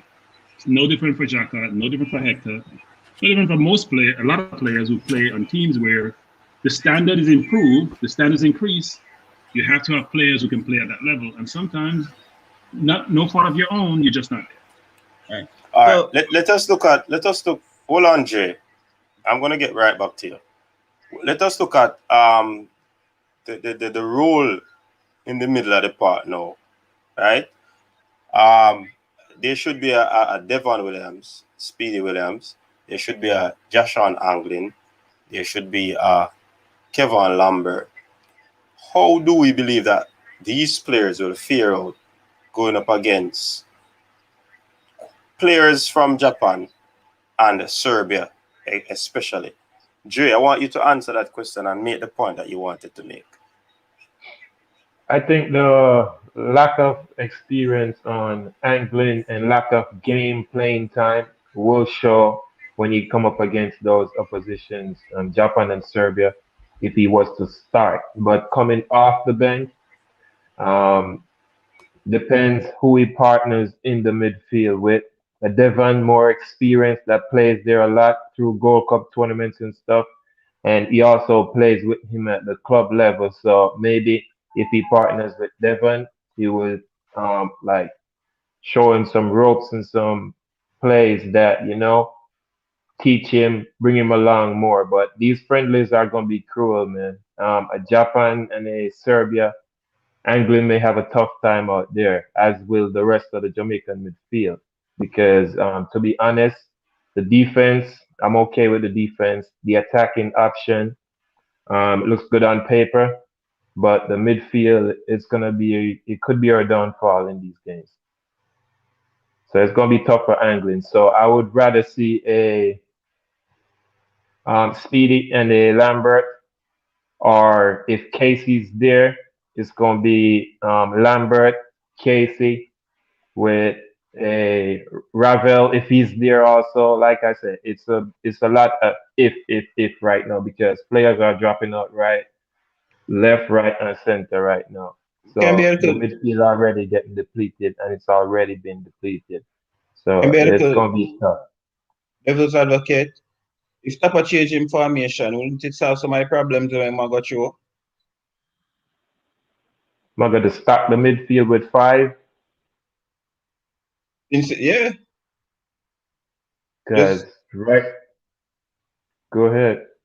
because me pray, right? I understand so we always look out for this 2 holding midfielder or 1 holding, 1 central, 1 deep line midfielder. But at some point in time, you have to go play the cards when you get dealt, If it is that I'm gear and AC night, you can't play with that on there. You see me? Work with what you have. You see me? Right now, what we're having at the squad as far as the holding midfielder, we have 3 left because Hector dropped out, right? So we have Lambert, Speedy, Anglin, right? Am I missing anybody? Holding midfielder. Lambert supposed to Lambert drop out too? Oh, you're kidding me. Then we can't answer that question to them. We can't It's a consider tough them. question I then. joke thing this, that, Jono. Yeah. So that's what I say. Tapa still have to go find a way for actually just tweaking game plans and tweaking formation, because even if it is that one I defender them actually to step forward, we always cry for Liam more to step up for field a position. Them not play FIFA streets with the man them ball Lambert game. is there, man. Lambert is there. Or Lambert there. Yeah, man. Right? But I don't know, it's a tough cookie. I don't fear Japan like I fear Serbia still. You see though, gentlemen, every coach have a way with them play, And you try to work on that art of getting players to play that particular way. And you see one thing why I rate a Pep Guardiola, this man willing to try something. This man willing to make adjustment. Because he normally sometimes have a center forward working with. But then he put some player up on the field and you don't know who is the point man going front. So he employ a false 9 sort of situation. So I mean, sometimes as a coach, depending on who you have, you can actually make the adjustment. Even though you're trying to work on a particular system for years, and then at this particular juncture, you're faced with circumstance and situation. I mean, I would want to make adjustment if I were in that sort of situation. But coach, I sometimes get challenged with the analogy we draw. So we use Pep as an example of a coach who makes decision or seem to be inventive or innovative. But frankly, I am not overly. I must be on the outlier here. I'm not overly impressed by Pep. I don't think false 9 works in today's environment. I think Pep has been lucky. Dortmund should have knocked them out. If Bellingham goals. Can I finish? See the point until tomorrow, though. Tomorrow, if Bellingham's goal was allowed in that game, it's a whole different ball game against Dortmund. He got knocked out by Leon the year before. He gets knocked out a lot of time by team because you know what? He panics and he gets overly creative and it doesn't work. In today's football, you need a 9. Now you can have a 9 like a Kane who can drop deep, but they're not scoring prolifically like they used before. Think about Man City, how much goals they've scored in the Champions League in the last 4 or 5 games, or in the Premier League when they played Chelsea. The only reason why Chelsea hasn't beat them before or beat them more is because Warner keep missing goals. They're not scoring. They don't have a 9. Their 9 has been not being prolific. So the fact of the matter is, Pep has gotten away with this because, and Pep, everyone keeps claiming that Pep is a genius. Pep has always had money to spend. Pep always had the best players. You have the trophy them for sure feed. Anything you want to say, him can show you a trophy and say it did work. Okay, so let's work. You have the trophy. Okay, so Xavi, Iniesta, Busquets, Messi, I could win with them, and coach could win with them. Period. And me police out PSG squad. How much Champions League PSG have for them squad? So let me finish. Can I finish? You can have your say. Look at I'm team, you know. Look at I'm team, man. They want to step on some can, man. Bayern Munich. Did he win? Somebody who borrow second coach. No. Did he win the Champions League with Bayern Munich? Did he win the Champions League with Bayern Munich? No. What happened after he left? Bayern Munich win kind of like Okay. Wait. You proved my point. Who did Mancini win the Premier League with Man City? All right. Wait. Did Pellegrini win the Champions? Some Strawman policy I draw for right here. No. I'm giving you facts. This is not a guess game. That ain't facts. That ain't facts because then it was Pep the only person in the Champions League the year that he didn't win with Bayern. Was Bayern the only big side in the Champions League? It was a Bayern for 1 year. Was he the only big coach around that time? Yeah, go on. Tomorrow we'll continue. Triple treat. Tomorrow we'll talk about it. Just know to make a discussion tomorrow. Water down. Bayern now Lewandowski. Real Madrid got old. Barca has money problems. Real Madrid has money problems. These are facts. This is not guessing. Man City squad cost over $1 billion. You have a cost for better management. So because the club had better management, you got careful in. Arsenal have good management, you know, them just mean, you know. That's a going over there, you know. No. You guys could have been one of them elite. You guys are confusing. You're confusing things. There's a difference between a self-sustaining model and oil money. Oil money, which is your print money, you can spend all you want because you always have the oil in the ground to print to get more money. When people make money the hard way, when they go real estate or they go buy businesses, they're not gonna spend willy-nilly to go do some team. That's not how life works. Tomorrow, I'm not gonna talk too early because no. Say nothing, and people are gonna get for me. So tomorrow, you talk. Wait, you missed the point though. You're doing a comparison of tomorrow. Let's talk, but Chelsea's not that good. Dwayne. Yeah. In support of what Cronky is saying to you, you are aware that the history of football has had 10 managers that are more successful than Pep Guardiola. But the history class now, finish the lesson. All right. So, you see when Conte returns to Italy and wins what Juventus has been winning for 9 straight seasons, is a bigger accomplishment than Pep winning even the Champions League right now. You see when Klopp breaks the back of Bayern Munich in the Bundesliga, he was a better coach than Pep. Currently, want no reply on this. This is a final matter on these coaches. Tomorrow, my idea, you know. You can't stop tomorrow. Hold on, currently. If you look at the current setup of the top 6 clubs in England, you will realize that the standard has already been set, that the 2 best coaches to walk through the league thus far are Fergie and Wenger. And a lot of that doesn't even have to do with trophies as much as it has to do with performance of players that aren't expected to do the things that they have done. It's man management. And the challenge, the problem with Pep is that it's hard for a man to mismanage legends. You understand, man? So when you play the Galacticos side of Real Madrid with Zidane and Beckham and Ronaldinho up front and Rivaldo, you really can just kick back and say, just go up on the field and drive them the best. And really, the best is going to be more than good enough for everybody else. when judging managers, you have to judge them when they don't have all the tools that other managers may have, but still perform. And that I will say, and All rest my right. case. So gentlemen, I have seen a revamped squad. I'm not certain if it is true, but Dennis Me Taylor, too. Jaden White, Dylan Barnes, Liam Moore, Javon East, Curtis Still, Cassie Palmer, O'Neal Fisher, Amari Bell, Luca Levy, Andre Gray, Tariq McGee, Blair Turgot, Adrian Mariappa, Kevon Isaacs, Kemal Malcolm, Joshan Anglin, Kevin Lambert, Damian Lowe, Wes Ardlin. Okay, so with that said, these are the players that are missing now. Hear the name of the players then. Bobby Reed, Michael Hector, Andre Blake, Corey Burke, Shamar Nicholson, Ravel, Lamar Walker, Taxi, and Ethan Pinnock. That's 9 players, you know. That's serious, huh? The 10 million they still up on the scorecard. No, man, because when you look at it, you know, so Dylan Barnes or Jaden White in goal. You have a Liam Moore, Curtis Tilt, Wes Arden, Amari Bell. That's still a solid back line. Yeah, back just Oh, missing. there's no Devon Williams and Juna Flemings, you know.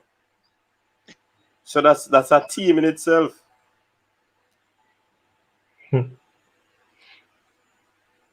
Somebody take it for Anyways, with this back line that I just named, it should still be a solid one. Don't know much about who's in goal, coach? Who's in goal? Don't know much about Dylan Barnes. You have a Dylan Barnes or a Jaden White.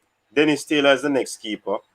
But you have Leon Moore, Curtis Still, Amari Bell, and Wes Arden. Or Adrian Mariappa. And also Adrian Mariappa could also play in the center back position. It's a low mission. Damian. No, Lord there. Yeah, man, Damian Lowe is there.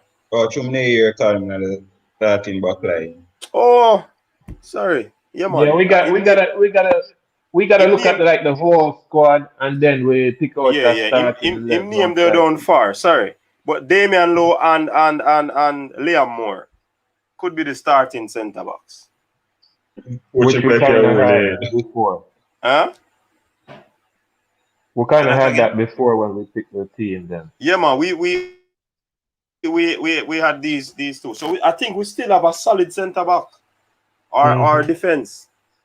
The only thing is that I think the defense has more probably depth than any other thing because you have a Curtis Tilt, you have a O'Neal Fisher, Adrian Mariappa too, and Wes Arden. Not much, but how that he work through against US? Because they're not much different from the US back line. Or if you work out through the same back line the way you just call out. So that means we're gonna ask Amari Bell to play 2 matches back to back, could be 3 matches, being the only left back we have over there right now, unless we put a makeshift left back over there. Unless the third game possible won't go ahead. I know. But because some of these British players or some of the players that play overseas, they would have to, I think, go back. And in the middle of the park now, you have who do you put in the middle of the park? We have Lambert in there. We have Lambert. You have Lucas Levy. We have Luca Levy. I would put Lambert, Speedy, Isaacs. Speedy is not there. So Lambert and Isaacs with Casey Palmer. And then the changes could come. Then you have a Blair. I agree with that. Ravel's still there. Rafael still there, by the way? No. No, Ravel, none of them, man. Eric Maggie there, though, right? Yeah. Yeah, Maggie did it. Maggie can start one of the games for Palmer. But no Rafael. Alright, that's interesting. We have to visit it Sunday, coach, or tomorrow. When I Yeah, did, that them we have have to to go take do. like an in-depth look at Yeah, everything on the whole squad that's available right now because I'm one heap of depletion are going, you know. Because this might not be a correct list. So we don't Yeah, want we to have to go give it a and couple just days. talk Yeah, in. exactly. Let us watch and see what the final listing will be like, because this is serious. So I know persons are talking about trends, but look, it from what I've heard is that some players would have pulled out because of personal reasons, while some would have not gotten their documentation to travel. Let me start show some iron. So in the early days of the contract dispute, you see me, you know, hear JFF talk tough and thing and say, yo, them are over 50 players who them a send the contract over sign and this, that, and they must scout some people. You have a baller with them must Scotland and thing. Them only probably have them little European visa and them little thing there. Come to them 50 contract the way we set up for the backup people them with them they would wait for sign. So we never have nobody pan like to say, alright, we have two left back in on the side. What go on if one of them drop out to have such man pan speed dial? No man never pre that. So nobody else never signed the contract, I just them 30 man there alone. So no Well, we forward heard thinking. we heard that it's about 50. Then we heard a release that there's going to be 60 players in the pool, and Yeah, the squad man. will be selected soon. So So from a 60, we can 60 understand Premier say, League players. from the local base, we're gonna make up the 60 there, them man they probably not on a visa. You see me? Straight out, straight forward, so them can't make the plane trip. But I wonder because one time look on Cataract and Simon video them. Them man there when them show you 100 and odd players available. At what point in time Jamaica go increase them pool to a level wherein that they can have 5 man for a position of committed, and if the first three drop out, you know directly who you gonna call next to say, oh, fill the role here, will you be available such date if X and X go on? You know, the forward thinking kinda shaky. Cause I thought me in the US and I thought me now in Jamaica. but if they said they have 60 players out there, I mean, yeah, I believe that possibly would be sitting on the seat of forward thinking. The only problem is that if they're en route, would it be difficult to get one or two players to join up, depending on where they are coming from? That could also be a situation. Case in point. And there's a forward thinking So forward. coach, the British players don't need their British citizenship. They don't need a passport to go to Japan. So for Jamaican players though, who need a visa, I think that should be something being worked out with the Japan organization, the Japanese Football Federation, to assist with expediting the visa process. So not sure why that's so difficult when you have friendlies and a lot of time in place. Now you can't account for players pulling out sometimes at the last minute, but I think that should be something that's easily worked around actually. Well, Japan has embassy in most countries, regardless of where you are. So I'm sure if players that come from Europe or the US, they have embassy in those countries. It's COVID time, so it may be a bit more difficult than normal to get those things processed. So Yeah, there's Andre Gray's there from England. Curtis, they call him up to join, apparently. Later, Leon Moore. Blair's coming from Sweden.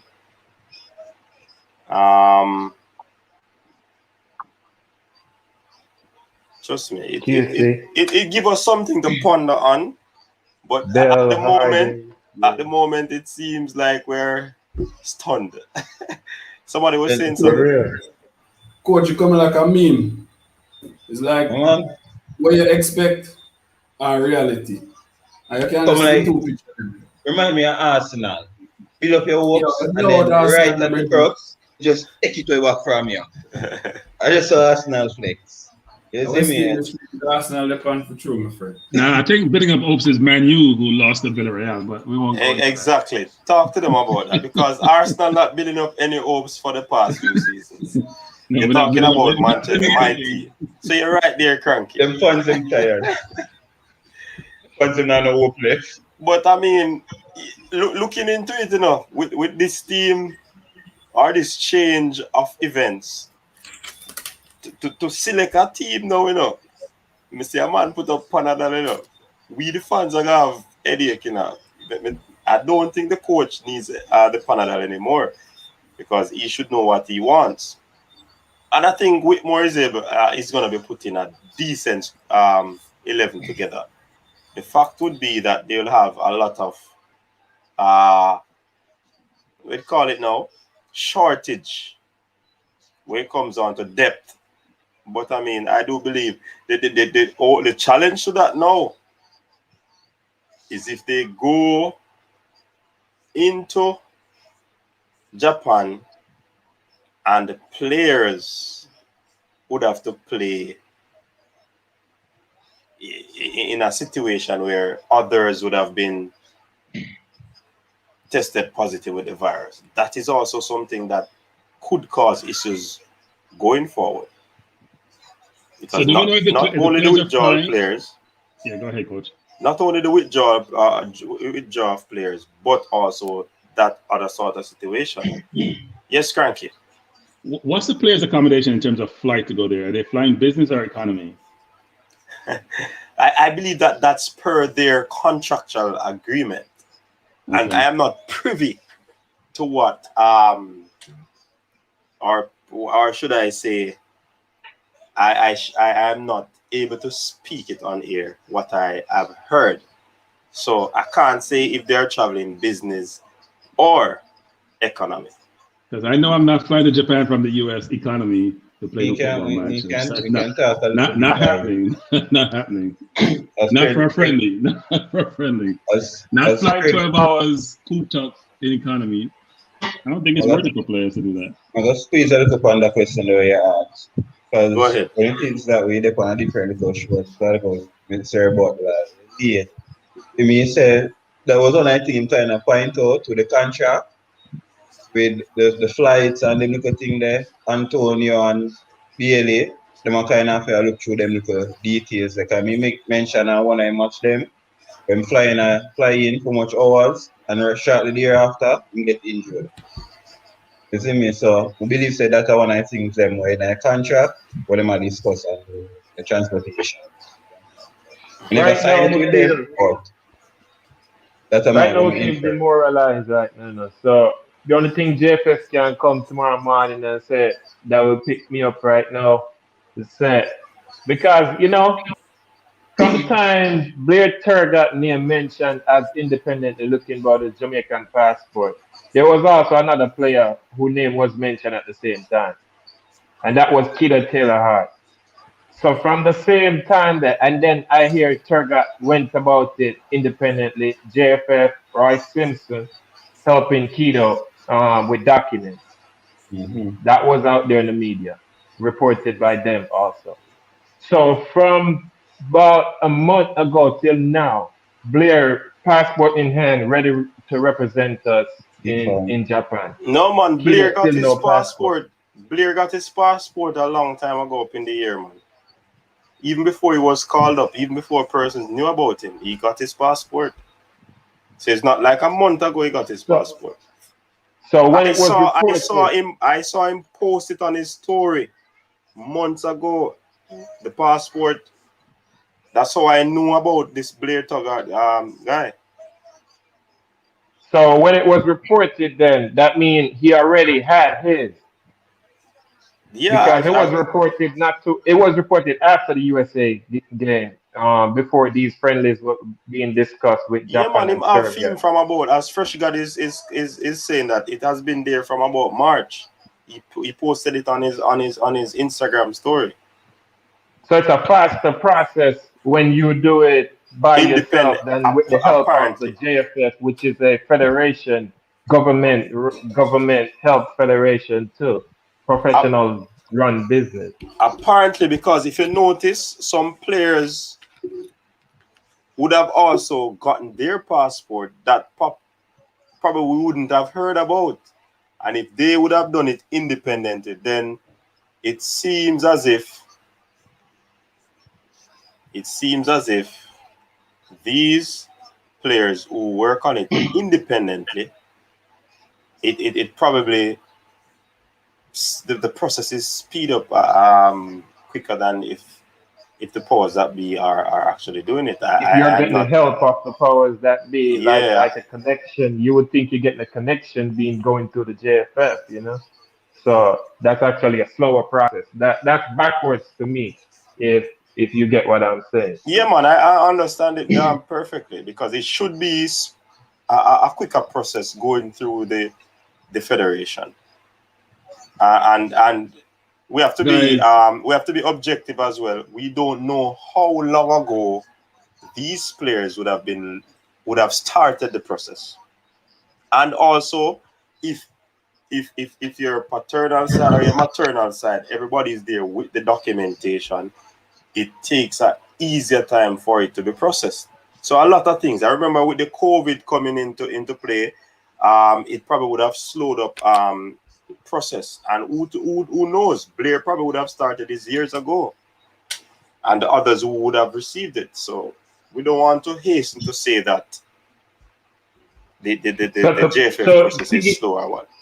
So to piggyback off of that, was it a special circumstance request by the JFF for the English-based players to represent the country without the passport yet in in the USA match that was played in Europe and Austria, or was it that they had documents saying that the passport was on its way and they were granted permission to represent them? Because so to be the case, we have players that are working on documents right now that could use those same paperwork as long as they're in the process to represent for this Japan, being that this emergency is going on with players dropping out. Yeah, I'm wondering if possibly there's gonna be a few addition in terms of player. I'm wondering that, but trust me, Sticky. it seem away, Bridget. It seem away because What? we never expect this, because even though we had challenge in selecting the best 11 out of that squad, it just sad to know that this week we're in this predicament where players are pulling out for whatever reason, and we're not certain if there's going to be addition or it's just. But one thing I can say, I do believe that whatever team takes that field, I believe that these players are going to put in a workmanlike performance, and they will be playing 100% in terms of all out playing for the national team. So Coach, Yeah, I agree with you. yes, can I switch it just a little bit? You were on a program earlier, you see me, you get to see who is left on it. Sir Antonio Agent, right? What do you think about his his response in terms of Sir Antonio's dreams and wishes to develop football in a Jamaican starter academy? you know who asked that question? The doing. Yeah, man. All right, good question, but I did not hear that question. I chime in Okay. the show probably about for 5 minutes, then I jump out to come over here on this show. So I'm not gonna say I heard anything. I didn't even know that it was Antonio's agent. So Yeah, man, Antonio Agent, Sir Butler, you have fun in program. So I'm just yeah, I a didn't even know. big up in program, so people can just take a one view at it. Yeah, some interesting thoughts because something him answer was in terms of the scouting in Jamaica, Uh-huh. right? Where me say scouts have been to Jamaica, but them just never really see nothing where, to put it, worth take. I'm not gonna use the word worth taking, but no finish real product, not diamond what them a look for. It's always some half complete projects that them come. Chelsea Academy me refer to specifically, and he basically stated that he's quite interested in working in Jamaica on a stronger level. So just I bring that in basically for chime in on a discussion with the whole English-based players coming in versus local-based. People can just look back and look on the impressive work of Marlon King are doing behind the scenes, Yeah, man, right? definitely. And Agent King. Agent King and a lot of these players that we're actually getting. At them now just coming at the program for just coming to build them reputation, promote from the different programs I'm actually I skip to.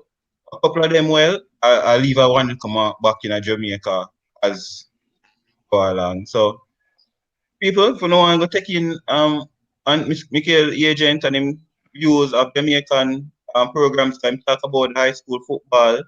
When that talk say, yo, some of them really need to get out of high school football and try something more professional in an academy if they want to get seen by scouts of team level, etc. etc. So basically interesting program. When you have the time, go check check it out back, see that you never see it fully. Yeah, You man, see me? cool. So I was saying that the team that will suit up for the boys. Like I said, I think we still have a solid defensive unit. The only issue we possibly gonna have potent forwards going forward. But in terms of the midfield, there might be the weak link, and knowing how the Japanese play in terms of quick football, it's gonna be tough for us. But I do believe that whoever goes out on that field, I think they're gonna try to prove a point in terms of trying to hold on a position, in terms of trying to impress the coach and the power that be. Hey, I have earned my stay in this team, and based on the performance that I put in against a Serbia, against a Japan, then definitely I should be given another opportunity to play again. So when we look at that, I think these players might be like a tool. He's gonna be hungry, like a McGee. He wants to showcase his talent. A Speedy, a Flemings. These players are going to do what they need to do in order to make an impact on the world. Agents that might be watching, clubs, scouts that might be watching. You know what I mean? So definitely. Devon, welcome to the show, man. See, you're just chiming in. Yeah, man. Thanks, man. Yeah, man. Big up yourself. Yeah, What man. are your Hi, thoughts everybody. on the depletion of the team? Well, I don't know what's going on exactly, but I think right now Japan is a hot spot, So people might be scared to go into Japan right now to play football because the coronavirus is soaring there. But it can also be detrimental to some of the players who's not going, like Cranky's good friend. I mean, if he is a person that is in jeopardy of making the team to the Gold Cup, and he pulls out of a games like these, and the next man step up, his game might be in problems. So whosoever they call up for replacement should try to cement their place in the team and never let him back in there. That's how I feel. If I was part of it and I get called up, trust me, they would have to use a bulldozer to dig me out of that middle of the park. So it's up to them. I mean, if it's safe enough to go in there, why would you pull out? Your club team, you're not even making your starting 11. You get called to go play for your country. I mean, who you making reference to, Devon? Crank Because is if good. you're talking that player, you have to be careful now, because Crank is that good player, friend. player pulled out because of personal reasons. I don't Personal think it. personal reasons. Okay. Personal reasons can be anything. Let me tell you about footballers. Listen, I am not in the nilly-willy of certain things. People use excuse personal reasons.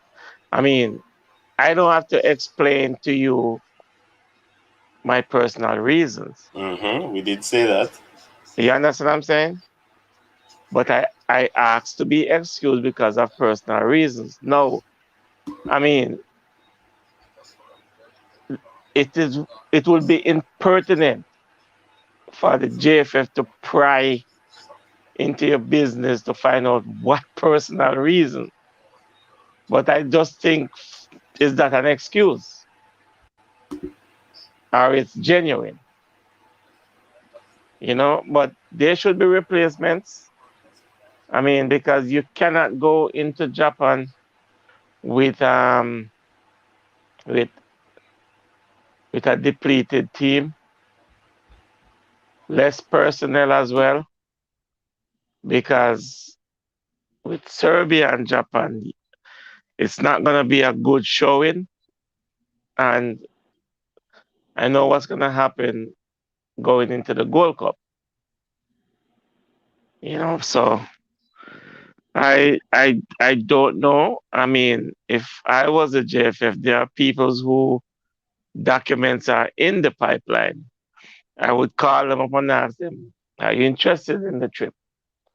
I mean, I know one or two people right now would be interested, but one papers is not even fully in, partially in. Another one is about maybe 85%.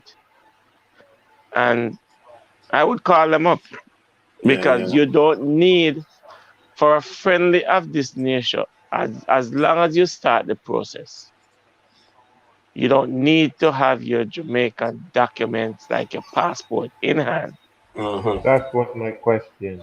But if it's a sanctioned game by FIFA, then you need it. But if it's just a like friendly, a World Cup qualifier. Yes, Or a if it's Gold just Cup, it's just a friendly. Once you have started the process, and once you started the process, you must have a receipt. But Devon, on the look of things that is on the screen, I don't think COVID should be has a part. Yeah, because the recovery rate is 98% in Japan, and the death rate, even though they have 12,000 deaths, because of how big that place is, yeah, they have 2%.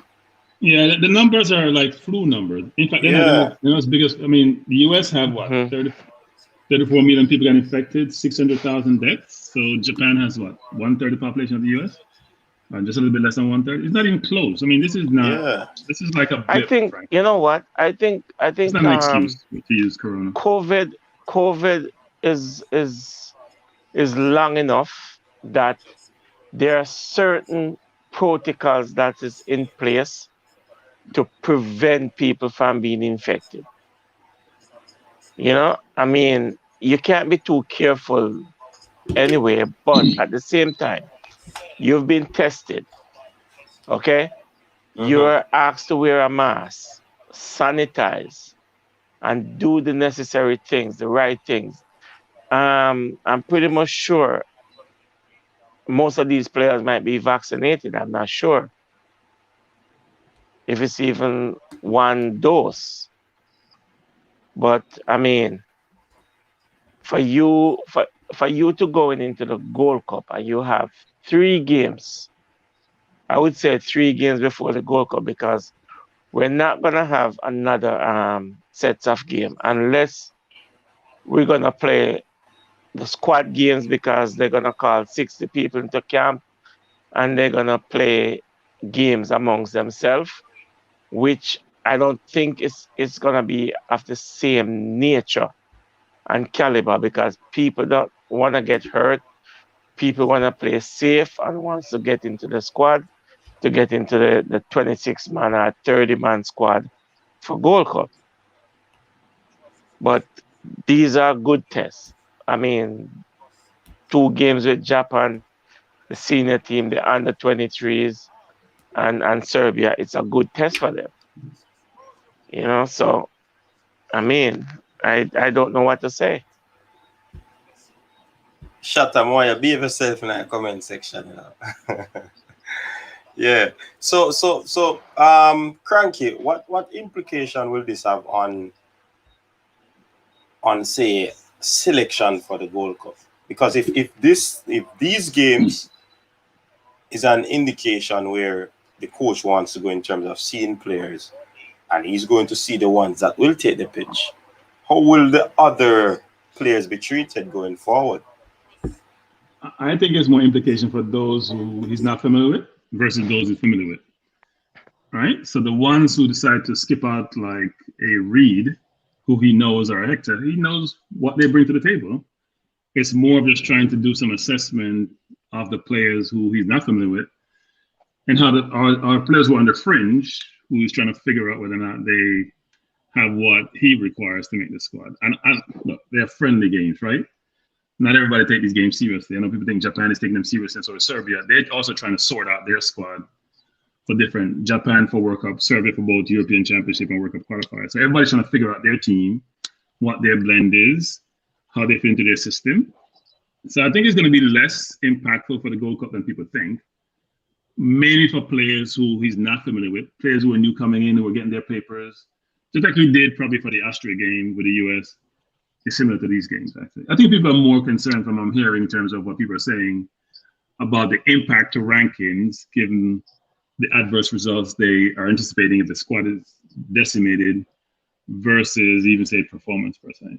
Because you get more comfortable, you see the whole squad there, you get to pick the best 11 players and how they perform. That gives you a good barometer to figure out how well we'll do versus the Mexicos when play World Cup qualifiers versus go play Japan with a depleted team. It's no different from going to play the US in Austria. It's probably a similar situation, which is you don't have your best players, then you can fully judge and assess how well the team will do against stiffer competition or similar competition.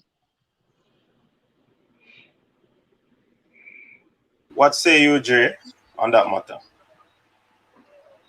I'm just still puzzled at the fact that some players were able to represent with documents in hand, and no, this is a sort of emergency situation, and we should be able to grant them the same permission to have players called up to replace the ones that were left out or omitted or withdrew from the squad. Because right now, as far as I see it, but it's not final because names are popping up and there's still hesitation about certain players. So right now it's like 21, 22 players that's still in the squad. So it's a sticky situation. So I can't really comment no further yet until tomorrow or the day after till stuff are confirmed and the numbers are confirmed. Probably like a Sunday we'll be able to know. Yeah. Finally, and I would be excited if the JFF, and I believe they should find a way to grant permission to have Keto Taylor represent the country and make his debut. That would get a lot of fans excited too, because we know it's a young, promising talent that could represent us for a number of years to come, and probably like 3-4 World Cup cycles if health permits. Yeah, true. You can be devil's advocate for a while.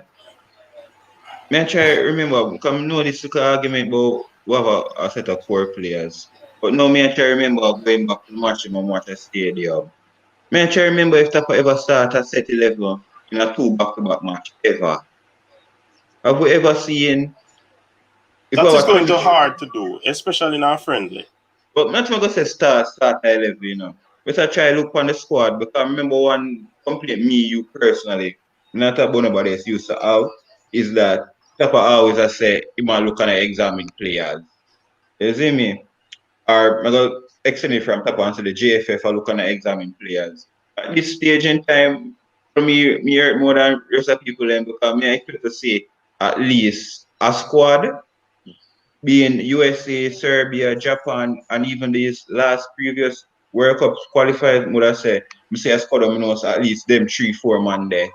Think certain I'm see them on a regular basis. It still feel like the same cycle where we're still looking at players every single cycle. We can't find a cool one, we just say, yeah, we'll find them money. So I'll say this, which is, if the squad doesn't have a Lowe, a Blake, a Bailey, Antonio, Lawrence, Reed, Pinnock, who may be part of the core of your team, then how can you do a full assessment of what your capabilities are when you transition to the Gold Cup, for example, World Cup qualifiers? We're talking about like 8 players right there, include Nicholson if you want to in that number. So that's 8 key players who are going to start or maybe first off your bench. Now, if you add additional players, that may change in terms of the core. We're talking about 8 players there who you know are going to be on or around the first team. So I'm not sure you'll be able to do a full assessment unless you're looking for players who are going to differentiate themselves in that team. And if you add Liam and Damian Lowe in that mix and Mariappa, you're talking about, most of the players you're going to have in that squad are trying to determine whether or not, whether these players are going to fit my system and should I bring them along with the program. I don't think a lot of those other players are going to be fixtures in the team. All right. This is coming from Tennessee, Lewis. I heard Johnson Clark Harris as his passport. Is it true? Well, I can't give an answer where that is concerned. So yeah, we haven't seen it from credible. I haven't seen it from a credible source, in my opinion, yet. We know that Grant has his passport. Well, yeah. Well. Devon, want to say something on that? If Johnson has his passport, that would be a miracle. That's all I have to say. And I will clarify that Grant doesn't have his passport as yet. His documents are in process, and it's about 90%. Yeah, it's just for it to go to the final processing point, and then his citizenship is approved. Yeah, because that's the first part of the So you process. have to, yeah. So, and in terms of I hear Dre said Keto. I wouldn't bring Keto as a coach. I wouldn't bring Keto into Japan at this point in time with a depleted team, because you're only gonna hurt the kid. He's a young kid, up and coming. You're only gonna hurt him. The only time I probably would cap Keto is in the National Stadium in the office in Jamaica.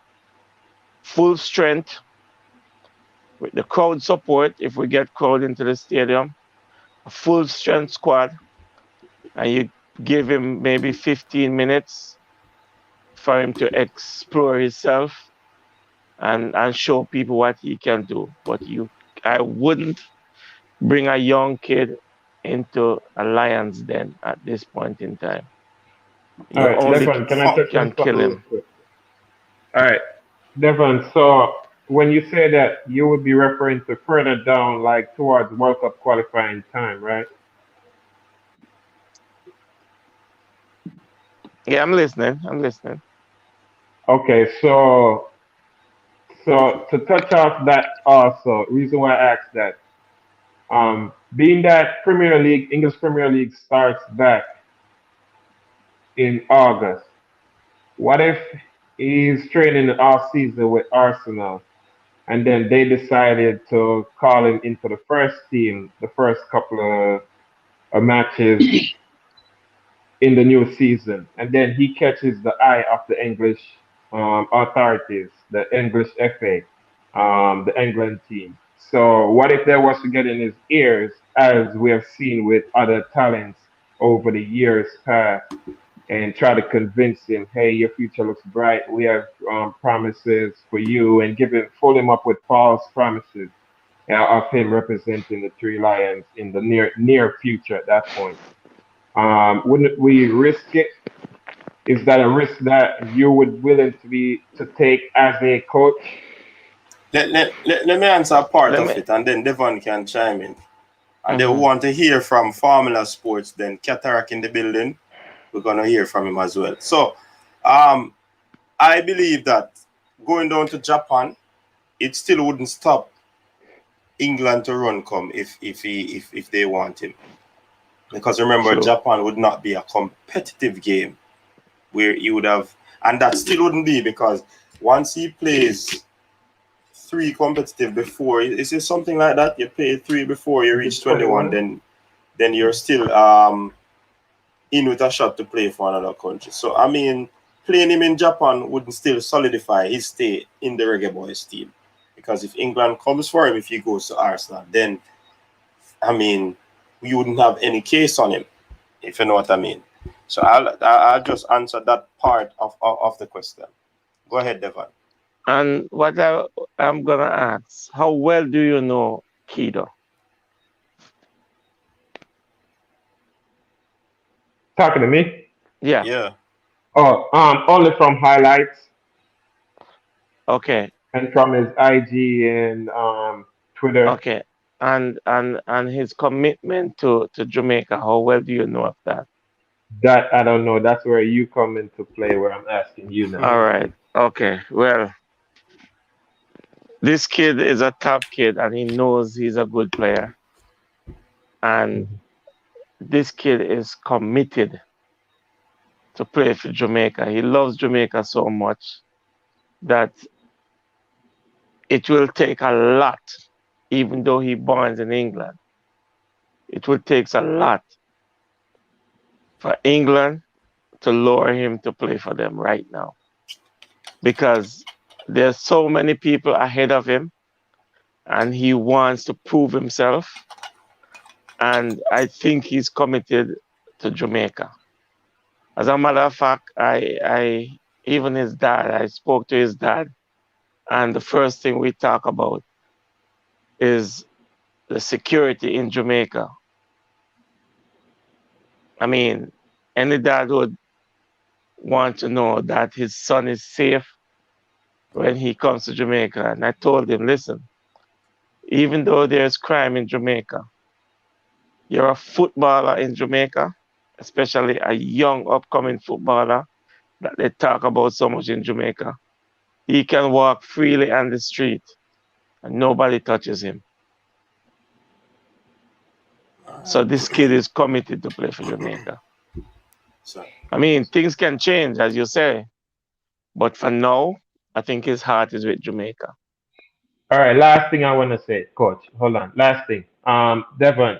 Also, percentage-wise, how close is he to obtain a Jamaican papers, documents, passport? I'm not sure. As a matter of fact, the last time he told me that his dad was the one who is taking care of it, and I haven't heard from him since. So I'm not gonna lie.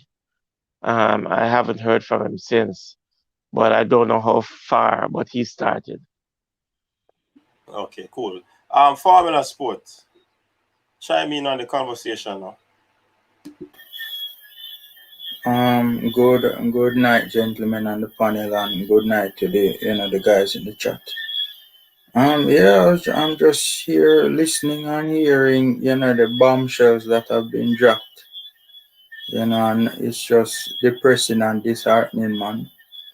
I mean, we're just not seeing anything close to the full squad being assembled, and we as fans, we're just itching to see it, so.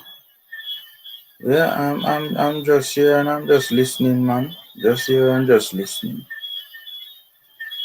So. All right, cool. All right, What so what I would like to ask. Go ahead.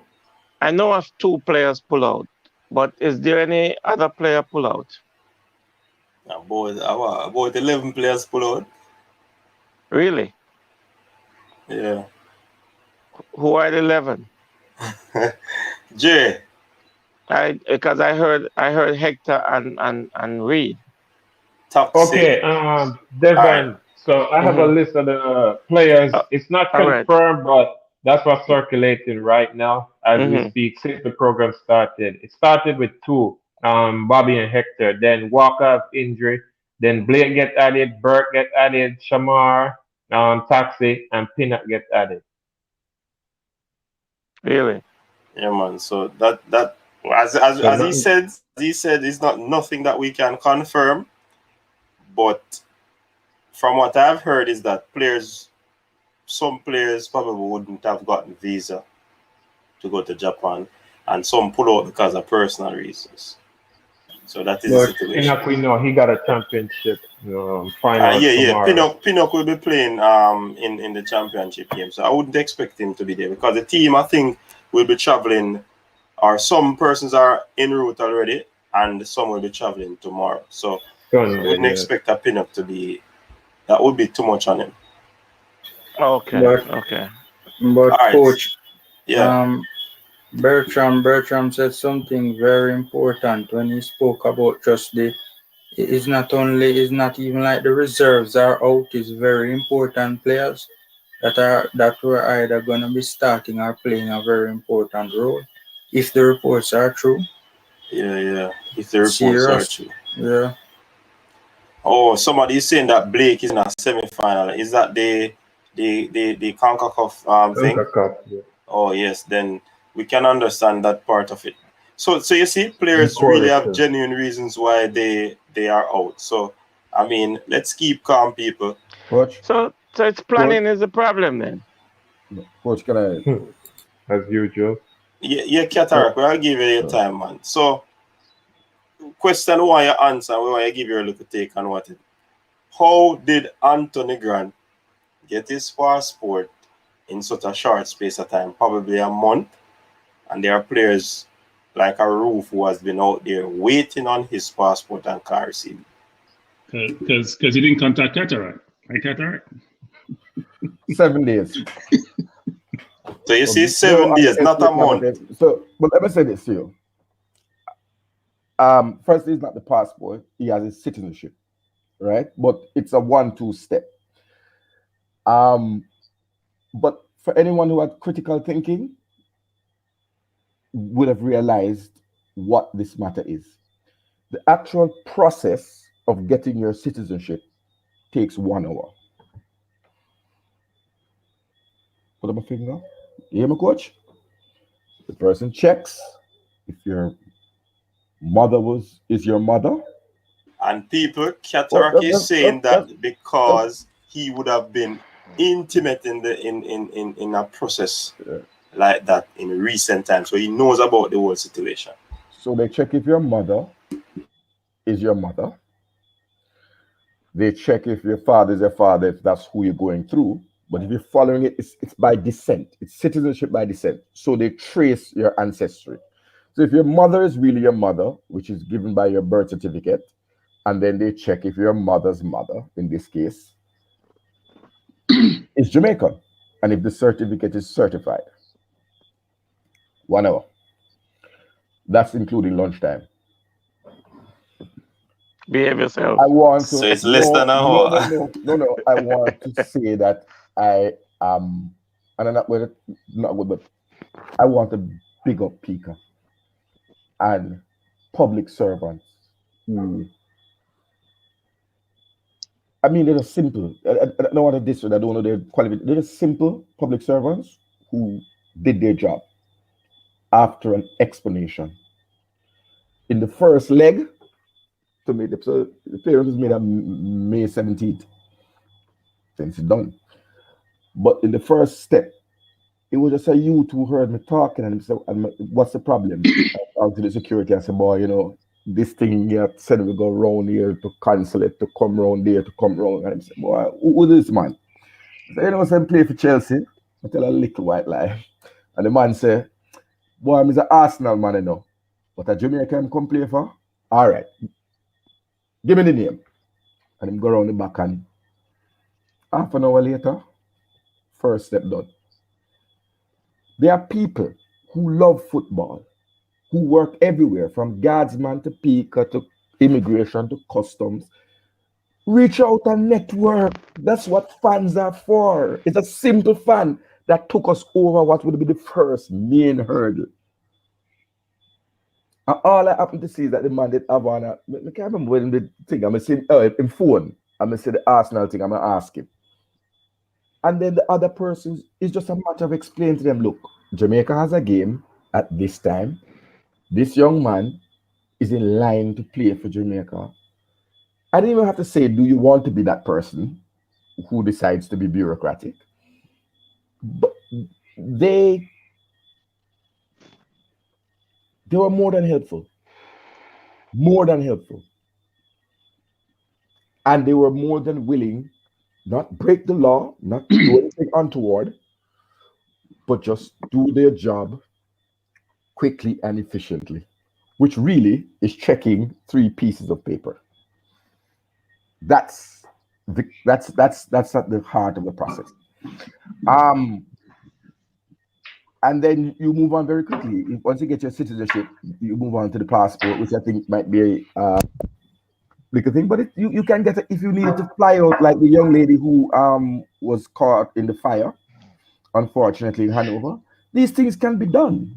It's not, what the system is there to do is to catch those who are illicit, who are trying to get a second passport, or because them overstay them visa, them are trying to get a new one, those things. But you're not trying to stop somebody's dream of playing for Jamaica. And I was impressed with people, I'm gonna tell you the truth. Just the regular people, no manager, just a regular average young lady, just decide to get up from her desk and walk to that office and make this person sign, and walk to the next office and make that person sign the 2 signatures needed.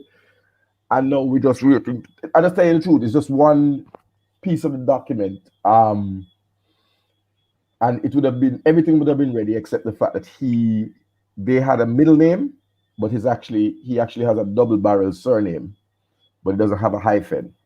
And that was just the issue.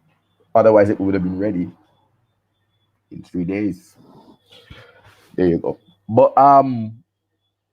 I don't know what the holdup is, but I can tell you what the holdup is. You're going through a bureaucratic process that requires, for whatever reason, it requires some scheduling. So if you go to the consulate, then you're going to have to wait on a diplomatic bag, and they can't just keep sending diplomatic bags. They have to get a critical mass of things. When it comes there, it goes to a mail room. The mail room goes to that, and then that. And they have to skip the line, basically. No, you have to skip the line. You just go in the line. But yes, they cut the line, because when I tell them say a football, I move from number 51 to number 4. I jump over a whole heap of Colombian. I get Jamaican citizenship. I look Jamaican citizenship. But they realized that it was urgent. They realized that this was, they were seized of what it was. Big up Pika. I'm not calling on name. But I wanted to chime in really on the issue of the squad and the pullouts.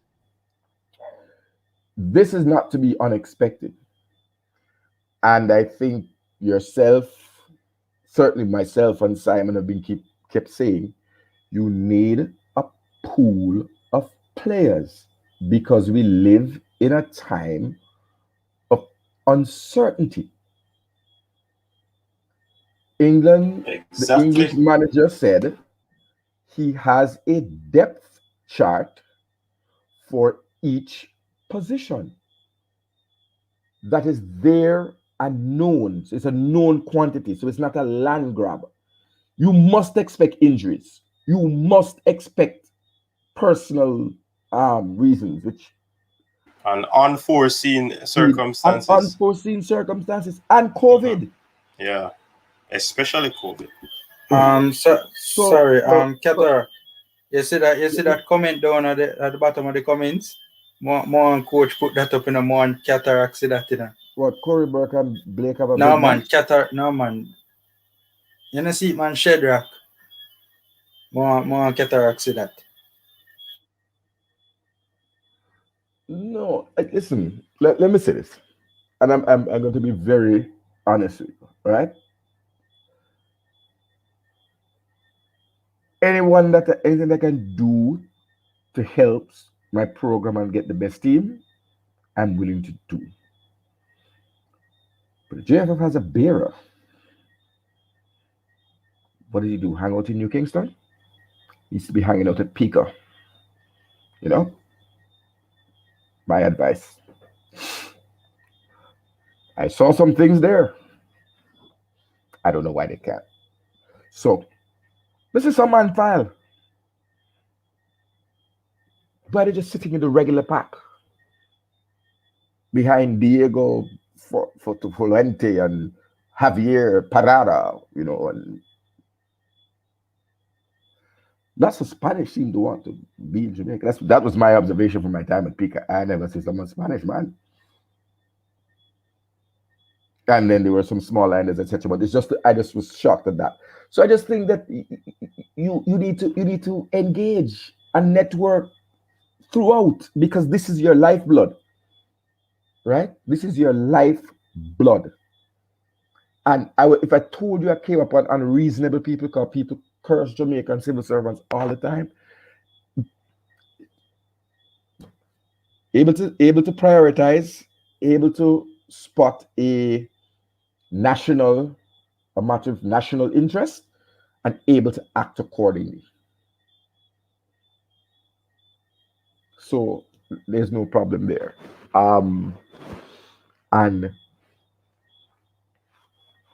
it's simple. I mean, I'm scratching my head. I don't know what people thought. Bertram, I never knew what this process was. I don't know if they have to check. Well, I'm thinking about applying for my passport and citizenship because I don't have one, so I need to apply for it. It's short. To check, you know, with Mars to see if they are aliens, and therefore they have to send the document off to Mars for Mars to come back and say, no, this is an Earthling. I don't know. Cataract. But yeah, my brother. Red tape and bureaucracy. But no, there's no red tape. Simple explanation can crack that. It took a good morning, a polite intervention, and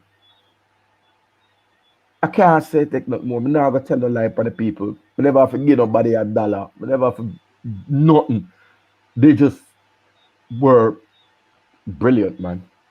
But not my desk. So the problem is somewhere else. It ain't at Pico. So that one I can confirm to Jamaica. Good people down there, man.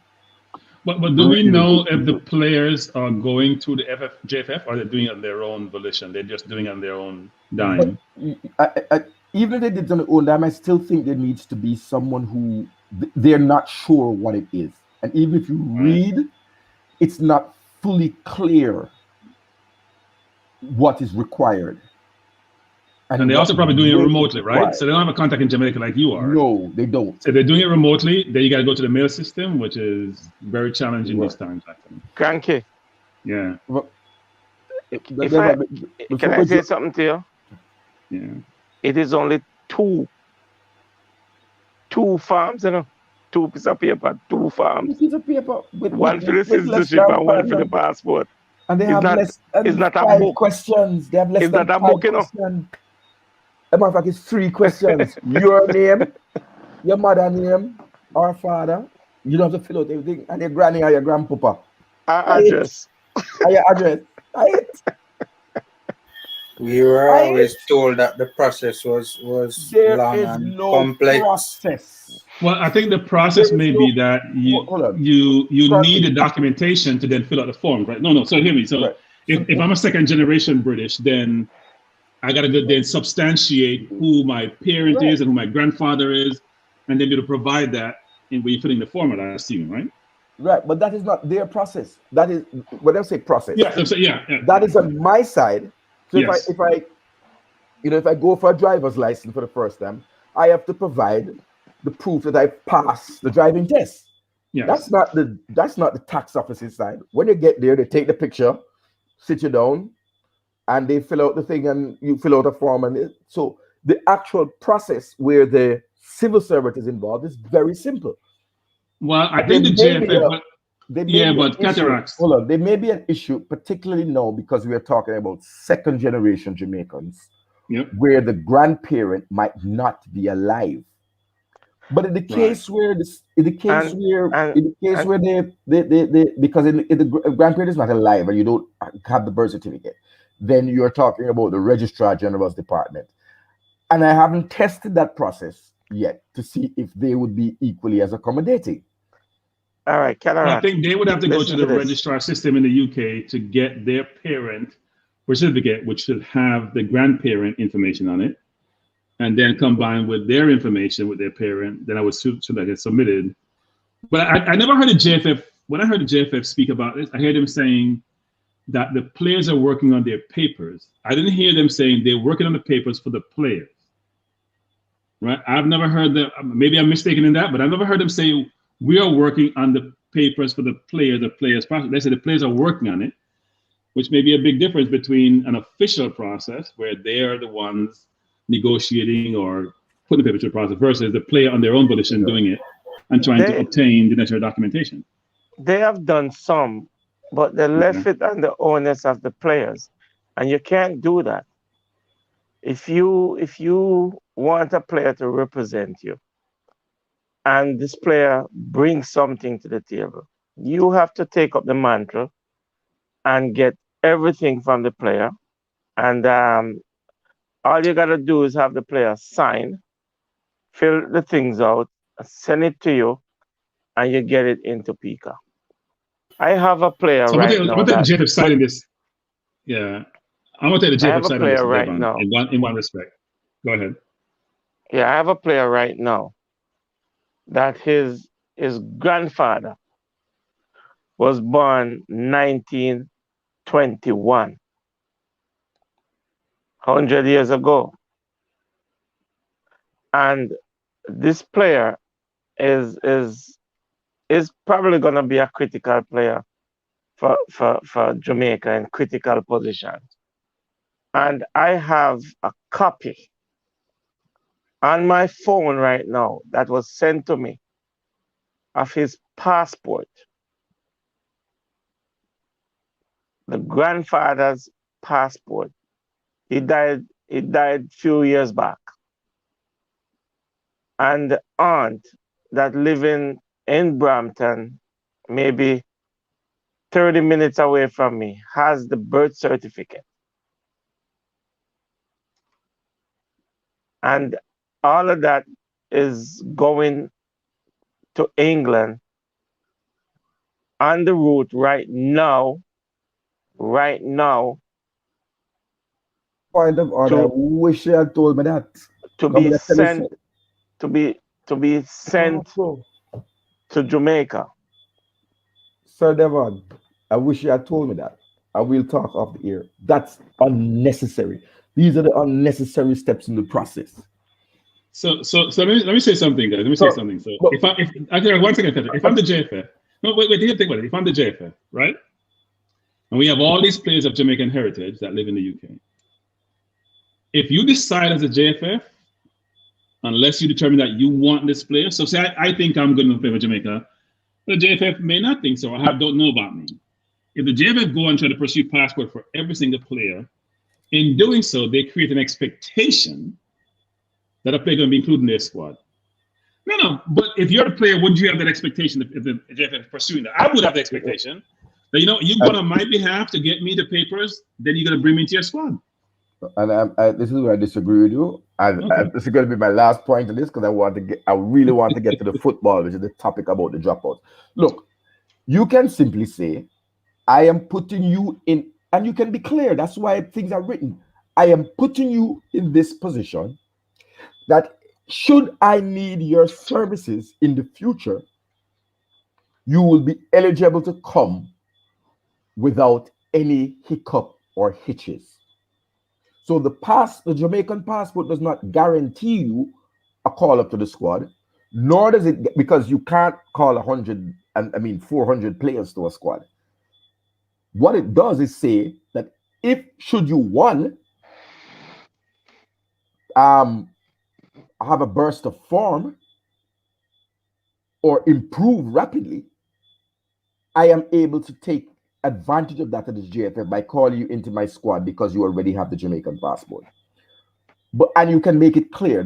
I don't think people need to give people unnecessary expectations, right? I think Devon said something I said to you, and maybe some unfair for others, but if you don't know those, I studied business process reengineering, and so I've spent 4 years looking at many ways in which people just create convoluted processes. What's the important thing in Devon's case that he spoke for? That birth certificate gets to PICA. It doesn't have to go to England. It has to come to Jamaica. Right? The process of sending it to England adds another week or however long to it, and then,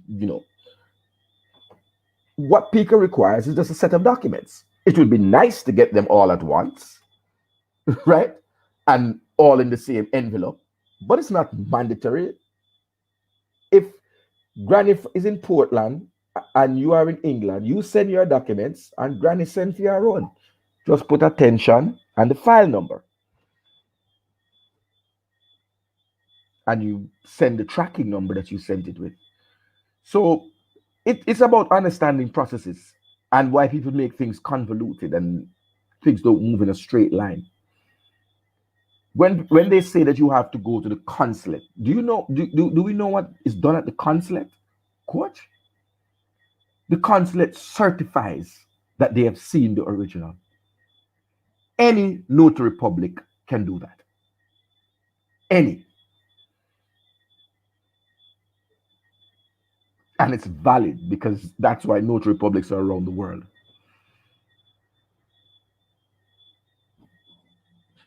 Bob's your uncle. Back to Needham and Pool and I'm going to shut up. Sorry, Sorry, can I just ask a quick question to those of like Mr. Porter who would know? Hasn't the actual process for Kemar Roofs to get his documents, hasn't that started for a while ago? I don't know. I can't comment on anything that I don't know about. Neither me. I can't comment on Kemar Roof papers. Yeah. I mean, he said he was in the process of trying to get his passport. He said that watching my some forum saying that, I think. Yeah, he said it months ago. Months ago that he actually started the process. Not gathering documents, but actually started. That's what I got from it. That's why I'm asking. Well, before him win the league undefeated. The truth is that I don't want to speculate. I don't. It's not. I'm not competent to speak about that.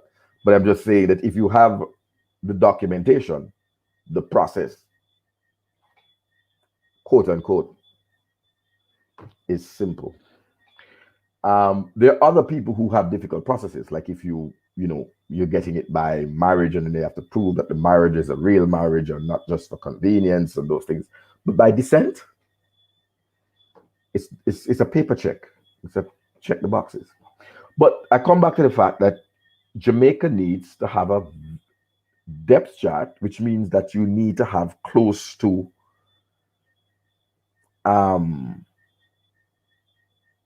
44 players at minimum, which would be 4 players at each position, and pretty much 100 players on call. And if those players are on call, then you know that, with contract signed, I think to answer Stan Kroenke, it would be when you send me the contract to sign that you're giving me an indication that you're wanting me in your squad. But the absence of depth has been shown up here. And I think our rear end is out the door. We're exposed. Good. The midfield was weak in the first instance. And then, for whatever reason, the most effective and senior midfielder has pulled out. And that's Bobby Reid. And before that, your more effective attacker in Leon Bailey has had to, or more, if most effective and recognized attacker has had to pull out for injury. These things happen. So you should have a piece to go in. Look at England. They are watching on our injury watch list for Harry Maguire. And they have Connor Cody, Ben White, and Ben Godfrey lined up that if he doesn't pass the fitness test by next Tuesday, there is a ready-made replacement to fit into their 26-man squad.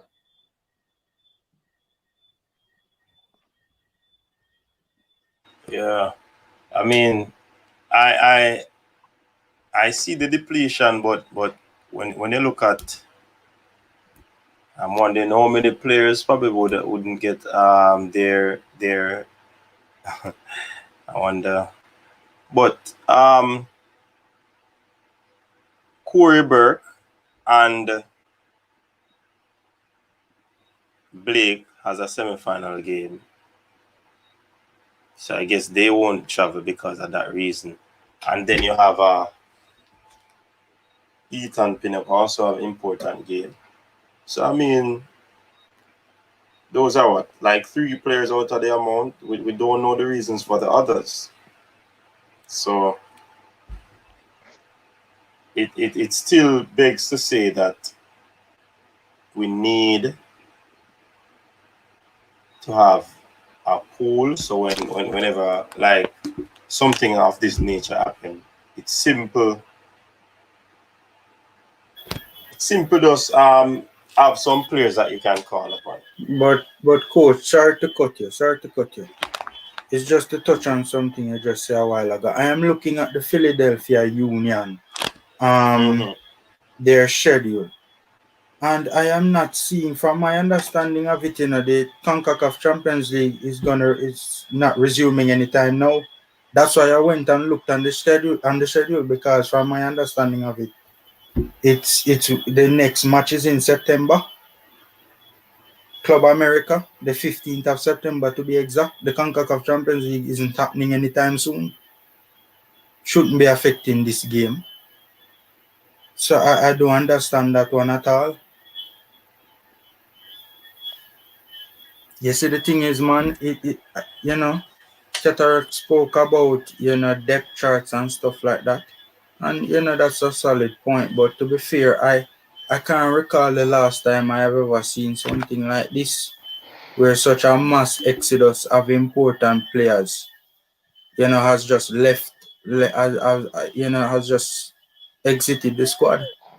I don't cut you, but Catara, check your phone. I can't recall seeing something like this. Not near to me at all. It's charging up. Remember, say you see the big bad cataract sound at work today, Devon, I don't know why you don't tell the people them. So my phone battery dead. My phone battery dead. We don't play a party from the day to the night. So it's charging up. But once it charge up, I'll check it, my brother. But listen, formula. Hold on. I see somebody put in the comment that they have game on Sunday. Yes, man, they have MLS game on Sunday, but they don't have the CONCACAF Champions League, the big knockout game. They don't have it on Sunday. That's what are the scheduling they have for the week? Because remember, that could be personal reasons too, From what I'm seeing here, it's just MLS games. It's just MLS games I'm seeing here, and to me, I mean, I am not in a position to say what's of priority to these players, but I'd feel comfortable if the players would be choosing the country over club.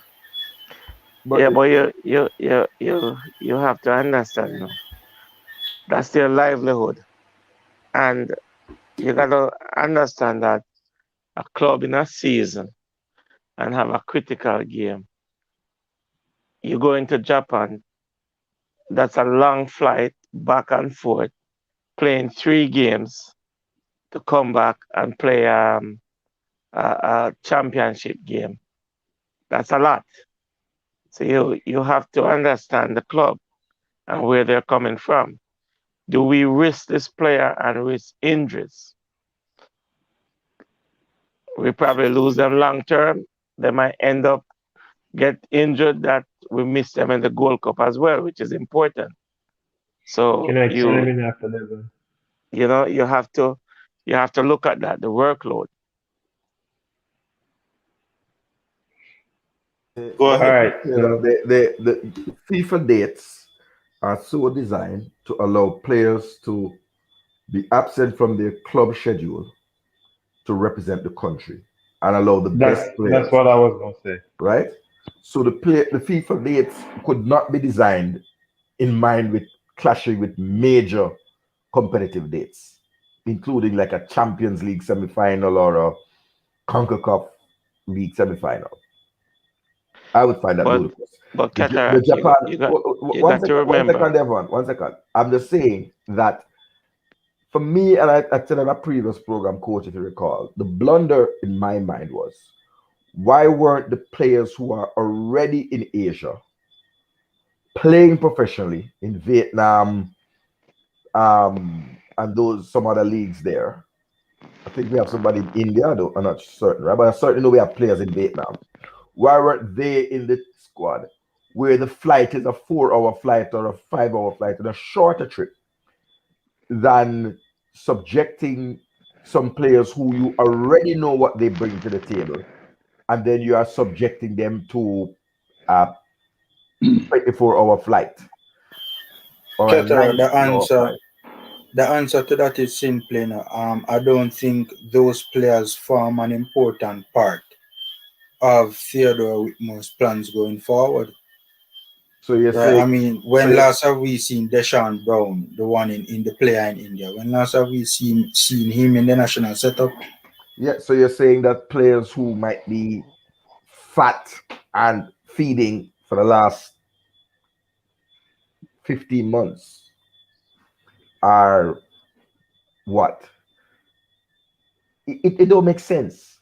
You have an opportunity I get to you. examine what you have around the world. So you're not flying a man from Vietnam to come to Europe to play a game against the USA. But if you're in his region, if you're in a region, and Brazil does this, if Brazil plays a game in Europe, then the squad is largely European based. But Ketarash, that's not a good analogy though, because you can't pick a team based on proximity. No, I'm right. saying So think about this way: Brazil picks a lot. It's a 30-man squad. Cranky. Yeah, but Brazil, squad. Yeah, but Brazil play most of the European players because the best players you play in Europe for Brazil. It's a fact. Yeah. So I can't use proximity as the criteria to select players because they're foreign. Look, flying to Japan is difficult. If you fly to Japan for 12 hours, when I used to fly there, I used to go Friday night because it takes me 2 days to recover, frankly, to get my sleep pattern back in order. So it can be challenging if you're not used to it to fly there and then figure out you're going to fly there one day and play 2 days later. That doesn't work really well. You still feel. No, it does not. Yeah. And you see, Cataract, you got to understand now, when you're going on a journey like that, it normally is a one-game situation in the FIFA window. Now they're cramming 3 games in how many days after a long flight? The second game, you might have no legs. Or even half of the second game, the first half, you might have no legs. So people's gonna risk injuries. And it's too tight of a window. It's too tight. And I think more than that, comes back to my point and why I respectfully disagree. We've gone back to normal programming where I disagree with Stan Kroenke. I would use the players in the region to bolster the legs because the legs are coming at the end of a long season that was compressed and compact with games coming back to back to back to back. So you're going to have a lot of tired legs out there. And for me, the third game certainly against the Japan under 23 could have been an ideal opportunity to look at players in the region. it's not going to affect your ranking. It's not going to in terms of building chemistry, it's not going to do that because too many of the players would have had to go back to their clubs. So this game really is a game for you to look at those who are on the very periphery, who are playing football. And I don't believe that a man is playing football in a league and then at least he is, his body mass ratio is right. And I don't think the players. I mean, you had Sir Orville on your program from Montego Bay, and he told you some man have a pot belly looking like Paul Gascoigne, right? And even when Paul Gascoigne came to England with his beer belly, it was a problem. So, just all in all, I think maybe a refocus on what the objective is. It's still not too late to call them up. Certainly for the under-23 game, but it's not a good look. I heard my friend Formula said mass exodus, like Bob Marley's song, and there may be more because when you touch down and land, I'm guaranteeing you that somebody's gonna have a positive COVID test just by random sequencing. It happens to every squad, every sports squad. And somebody may get injured in the warm-up, So it is what it is. All right. Big up yourself, Marlon. Yes, See you join us. Good evening, panelists. So you're just coming in, so you probably have more news. Get time to get more news and more and follow up on it more to see how and confirm some stuff. But we get a list of players who've been dropping out. Now we hear that the squad has been depleted to 21-22. Yeah, I found that out from this afternoon. I was in Montego Bay and somebody told me that we won't be seeing the MLS players. So I'm like, I haven't heard that on the street or anything like that. But it's like Taxi plays tomorrow. Blake and Burke, they play on Sunday against Portland. All of us is trying to get a contract. So I guess the time, I think the team leave tomorrow to UK to fly to Japan. So the time factor for them. So it's basically with Pinnock, I can see with it. He has a big game tomorrow. Bobby and Hector, they say it's personal reasons. So I just feel we look at it from another end. It could be a shining light for some of the other players. Like a player like a Maggie has his chance now to prove himself. The only person I'm really sad to see out of the team is Lamar Walker. And I saw when he came out last week Saturday when he got injured. So it could be a shining light for some of the players. Because right now you got to come and say, guess what? I want to be a part of this World Cup team. So this is a chance for the Maggie, right? The Kemal Malcolm, Speedy Williams to come and say, guess what? I know Wes Harding get his chance now. Amari Bell, you can show what you're made of now. So this is the chance. I'm putting into what Hector was saying about the players in Vietnam. If you look at what we have in Vietnam playing, all the players that are playing, they are strikers. They are all strikers. So I think if you're looking from a standpoint where they are, yes. I think Jeremy Lynch deserves a shot around the team. He was a couple of years back, performed well in the 2 games that he played.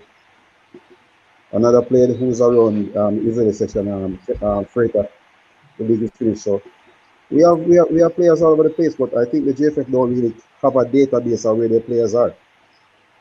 I've spoken to players and players like, hey, I was in the national team, I don't know what's going on. So that's one thing I think they're lacking big time. They have players out there. If you look at it, players leave going to the college system, and you have an under 20 team playing, and they don't know where the players are, and that's ridiculous. So this is where the depth chart is very important, So and it is something that so I mean, I point out again that I'm at pains to point out that there are at least 5 Jamaicans in the league system from Premier League. I don't even know League 2. Yeah, down to League 1. Down to League 1 who have Jamaican passports. So you could call a Giovanni Brown, who represented us at under 17, who is at Colchester. If you so wished, you could call Zach Brown at Norwich. If you want to bring in a additional defensive reinforcement for Pinnock. He's born in Jamaica. I think they have replaced with Tilt. Jamil Matt declared his hand how many years ago? Jamil Matt. You know, there are at least 5 players sitting. There's I don't know he's the best, but at least you can give the man a chance. Junior Moraes at St. Mirren. And I don't know if Nathan Ferguson couldn't make this with coming back from injury, but certainly so at least there's 4.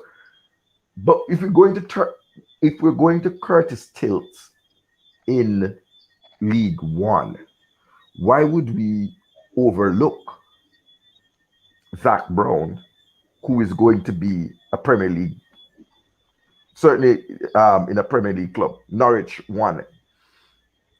But Hector, a question: do the JFF know that there's a young kid that was born in Jamaica by the name of Zach Brown? So how do I know? Huh? How do I know? I read the British newspapers every day. And I look out for the picture of the black kid who may be Jamaican or who actually in his interview says, I am Jamaican. So Google footballer playing in England, born in Jamaica. How hard is that? We're not living in a 1921 like when that's what I said. the man, I think father. their recruiting is they're pretty poor because, all right, they have a technical committee that does recruiting, right? Because I say it every day. I say the weakest position in the weakest person in JFF is the joint secretary. I'm going to say to you, Marlon, that I personally don't criticize people because I don't think it's helpful at this stage. I think the time to do that is when they come up for election to look back at what they have done because you have the job. Now, let me see what you do with it. 2 things should happen. 1, at a modern organization. You cannot have a modernization that does not have an HR department, human resources. The resource of the JFF are its players. Somebody should be calling the players every week. If you don't want to call, there's social media WhatsApp. out there. You give them a message. Reach out. There's a message. Yeah. Contact. Let me say contact. Yes. Right? But some calls to say, okay, I saw your game. You just beat Bournemouth. Did anybody contact Ethan Pinnock and say I saw you? Did they contact Ivan Toney to say I saw the game and you scored? Good penalty. But we want to be upset, so the man said, in the ready to make decision. Have we done the things that you're going to do? I'm a simple-minded person. If you're looking at a girl, brother, you have to go ahead with some gift. You have to call her sometime. You have to pay her a compliment. Right? You have to see her walk down the road and ask her if she wants a ride. It's courting. That's what it is. It's courting. When England says to you, we are tracking a player, there is somebody who is in contact with the player's coach with the player himself. And at the final hurdle, Gareth Southgate comes and sits in the stand. Yeah. And if you are not selected, like Patrick Bamford, Danny Ings, Eric Dyer, I listened to him and he said, those were Eric Dyer was the most difficult call I had to make. You don't drop a man, and though you call him and you explain to him the reason why he is not included in the team. It's respect and professionalism and how you deal with human resources. Everybody have feelings. Look over there, just drop Curtis Tilt. Suppose the man said, go. Look at how he was dropped. Yeah. Like a bad habit. And now you have to go beg back the money to come back.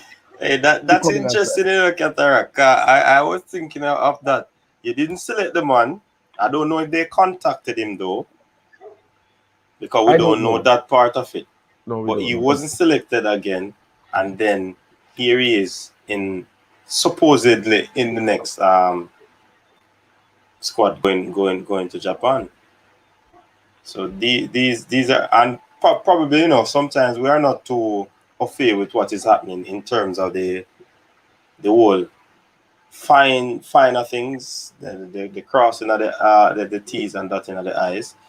So most of this is of speculation, because we don't know if they contacted him and tell him that based on what transpired in your game, yada yada. So we're not really on the inside section of that part. In what game, coach? What he wasn't balancing. He wasn't balancing the bench correctly. Remember, he played the game versus US. Never play enough. No. 10 minutes in play. Yeah, but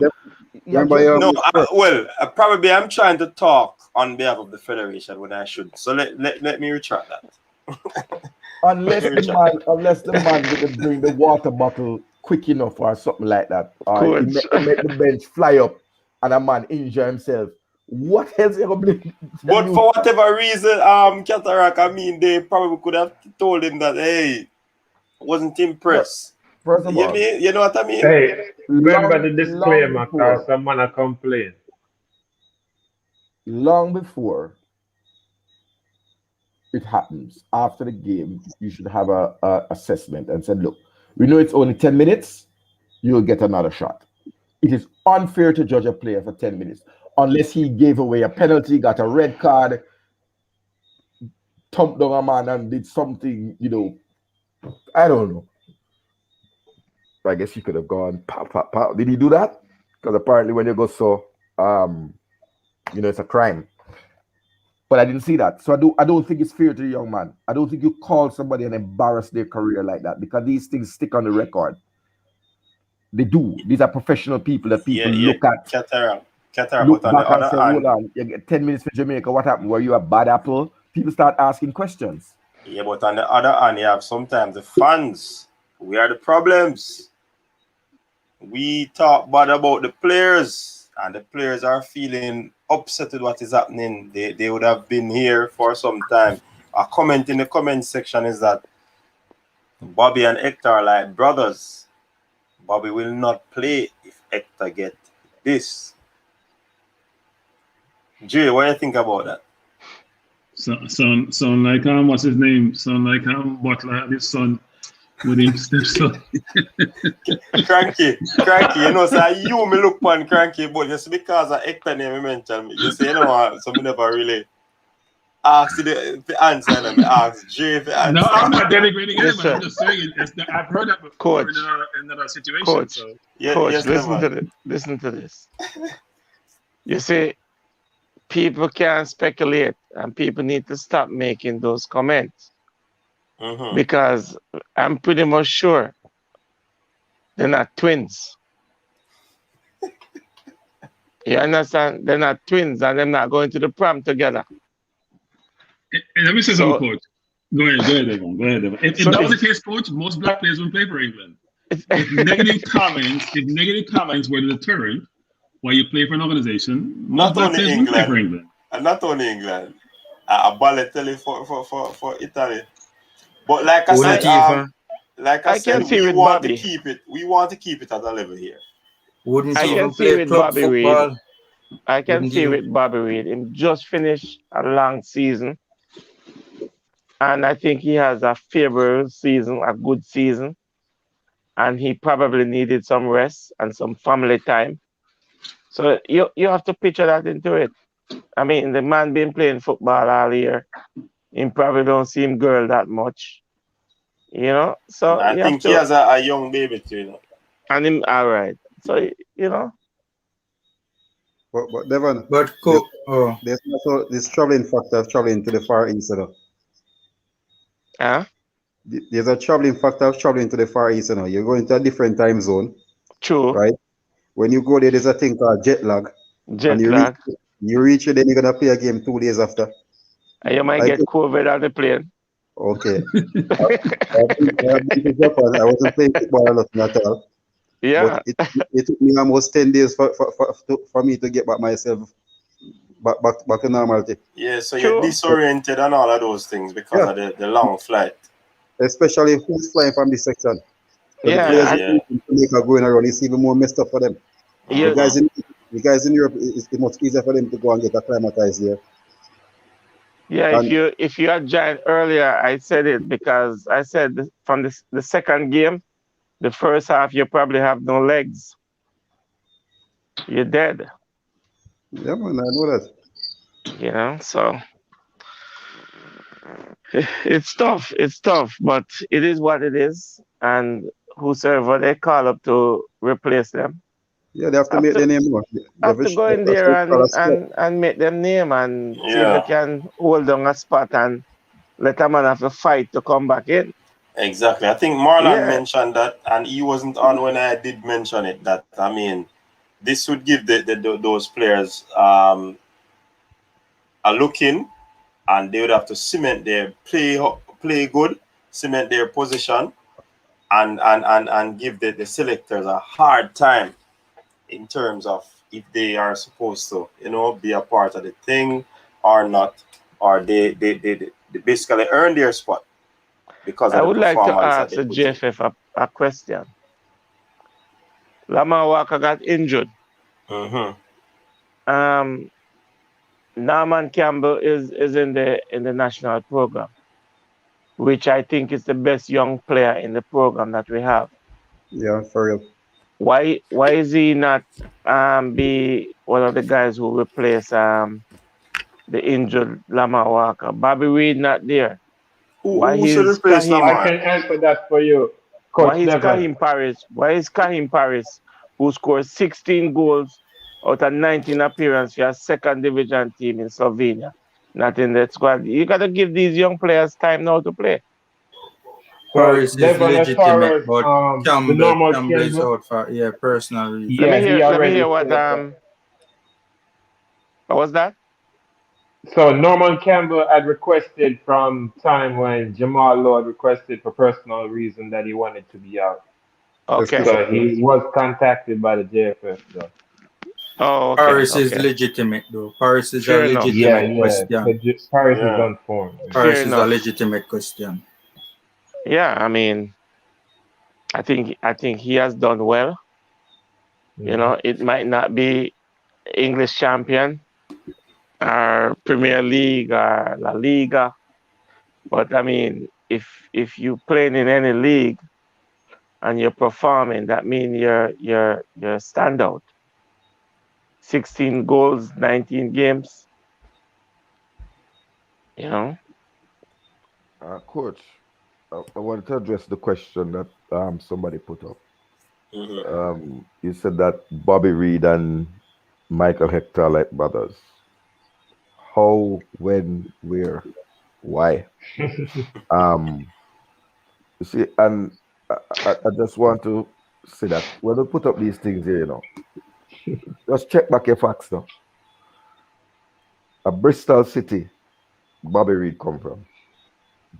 Bobby Reed has been at Fulham for 2 years, less than 2 years, 2 seasons. Ain't nobody coming up from the sandbox and from kindergarten. It's not like they've had a lifelong thing of playing together, you know? not to say that you can't come and strike up a friendship. You're 2 yard bad in a team, you will have a friendship, but to the point where you just know that brother from 2019, and all of a sudden you are going to decline because he's not in the team. I don't think that's reasonable, rational, and I don't think that that's how professionals behave. And I consider Bobby Reid to be one of the consummate professionals, or one of the players them who come from a really decent background, not your regular not your regular, you know, challenge background. right? You know, his sister is actually a member of parliament, and his mother, no doubt, by the evidence, has taken good care of them. He's even De Cordova is his mother's name. Somebody is saying that Joe Bryant and Bobby are close friends and not Hector. Whoever Joe Bryant is. I don't know Joe. But I see Pastor Omar Stennett put up I put it up on the screen. Actually, Curtis still was a part of that USA game, right? Yeah, the he only played. player that didn't play was Wizarding. Yeah. Wizarding. By the way, guys, somebody in the chat was just reminding us that actually Paris is actually in the Slovenian second division playoffs to get to the Slovenian first division. Somebody in the chat was just reminding us about that. So is that a factor that he's not, that he's not in the squad?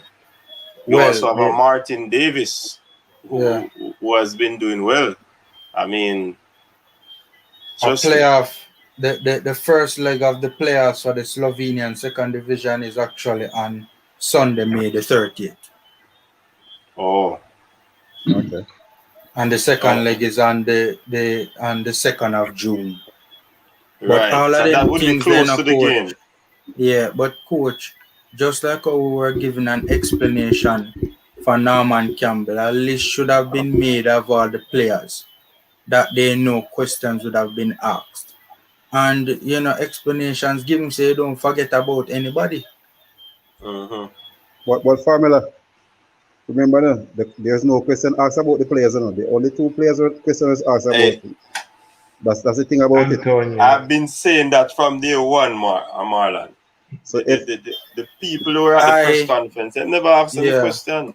If I coach and I say, coach, what's going on with Mikel Antonio or Kemaroof or to the president, and he say, okay, their paperworks, he can explain. But if I don't ask about a player, if I don't ask about Leon Bailey, coach is not gonna go and say, oh, Leon Bailey is out of the side because of this.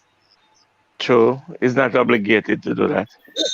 Coach and I had a bit of a back and forth with this one time. I respectfully disagree. I think it is their jurisdiction to inform us about certain players as to regardless of whether they have been asked or not. That's my personal belief. I know some of you would disagree, but I personally think that. Formula, if you saw the interview with Gareth Southgate, is when they spoke, he asked him about the Eric Dyer, and I think it was Dyer and somebody else, and he explained about what he said. It wasn't the hardest decision to make up Dyer. He didn't explain why Dyer, and you know Eric Dyer is one of Gareth Southgate player from under 21. Yeah, but I think the coach is responsible to indicate glaring omissions. He's responsible, one, to the player and to the public and to the fan base of that particular club. Hold on, Qatar. What was a press conference? I think if there was a press conference, right? That I believe that's where the coach should indicate these things. But I don't think that if the question is not asked, should they answer? But hold on. A question that isn't asked. Hold on. I understand the points though that you're making. If not, I totally get it. But I don't know. I just think that great leadership would have their finger on the pulse of what is taking place and would know that the fans would automatically have concerns around certain players. That's just my thing. I know you guys disagree. Fair enough. with that. Fair enough. Fair enough. If you are a good communicator and believe in communication and the importance of communicating to your stakeholders, who are the fans, then it's a no-brainer. I say this because, coach, England has to indicate sometimes whether the players that the door is not closed. If you remember when Trent Alexander-Arnold was dropped from the team in March, the coach said it clearly. You're not performing defensively for Liverpool. Work on that part. He has also said to other players who have ambitions and aspirations why you are not being looked at, i.e. Wan-Bissaka. He said, you're not good enough going forward. I need to see more from you going forward. The player can either take that and take up the phone and call Congo, or he can work on the attacking aspect of his game if that's his desire to play for England. Or he just says, yo, you know what? I'm good at Man U. But Cataract. Yeah, but Cataract, I think we're missing the question was around who initiate that conversation. Is that initiated by the coach in terms of talking about the players? Exactly. Or is it that we have journalists who are going to always ask these questions because they have a view of all the players that are not in the squad, and they want clarification and a perspective from the coach as to why he didn't consider these players? Exactly. Because the journalists would also have their players that they think would have been a core or a key man in the team. Yep. And that, I think that's why they asked about Bailey and Antonio, because they think that these two players. So, and somebody did say in the comment section also, if they were to give an explanation for players that are omitted, then possibly it would be a furlong long of explanation. Yeah. And then when you miss somebody out, there's a complaint that he didn't include this person in part of the conversation. Exactly. So should be in the squad. It's a no-win situation. I think that they can explain the situation if asked in a press conference. But to just come out and say, all right, I never pick Cranky, I never pick Dre, I never pick Arda, I never pick Coach Devon, I never pick Formula, I never pick Marlon, I never pick Carter because of that. And we go on and on and on and on and on and on. Especially when you have English-based players, that number is infinite, frankly. Go ahead. Every squad. Coach, for every squad, right? I want to say, no, Coach. I think you're trying to pull a fast one here. No, the coach is right. Let me say this. Take out the blinkers. There are about 900 players in England. Gareth Southgate is not explaining why Luke Ayling is not in the side. When you have a national team, you explain two things. Those who have the surprise, the exceptions, the surprise additions, the newcomers, you explain those and your rationale for that. And the obvious omissions. Those are going to be done based on the journalist asking the question. And I followed the English announcement. Gareth Southgate spoke to 3 omissions. Not asked or prompted. He spoke to the omission for Eric Dyer, that he just felt that he hadn't done enough at Spurs this season. He also went on to the point to say that he spoke to them and it's a difficult decision, right? He spoke about the Bamford situation, that basically between Bamford and Ollie Watkins, it's a toss-up. And it's just, there's nothing, no black mark against Bamford. And he spoke to Danny Ings and said that, you've done well this season, but we already had players of that ilk, which I don't know that England has any goal poachers in its side. But he gave that explanation. So he gave the explanation for the 3 players who people would have been expecting to see in the squad. So it's not every single player you're asking them to talk about. You're asking them to talk about glaring omissions and glaring non-inclusions and those who are newly included. Well, let me ask the question, Ketan. Is owing to the fact that this young man is playing well, was Kaim Paris a glaring omission because he didn't play in the US game and he was left out in this upcoming friendlies? Is he actually a glaring omission that they had to say something, if not asked by a journalist?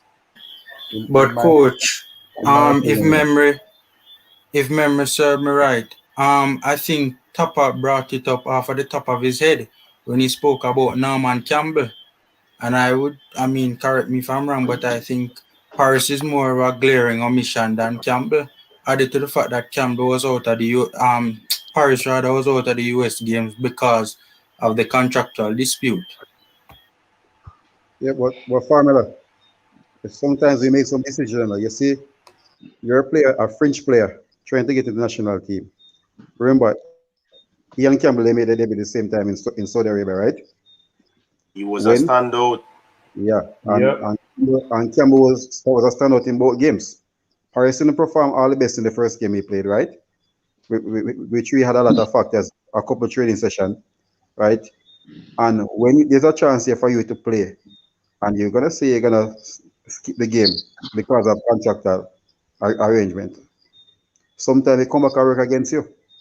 Remember that you want to make it's a national team, it's not a given that you're gonna be in the national team every day. It's based off your performance, and you can be performing and somebody's outperforming you. So when your chance come, yes, sometimes you have to make a decision and say, guess what? I'm gonna go. Right? You see this thing that they posted on Instagram say we're taking a stand. It's gonna come back to bite them.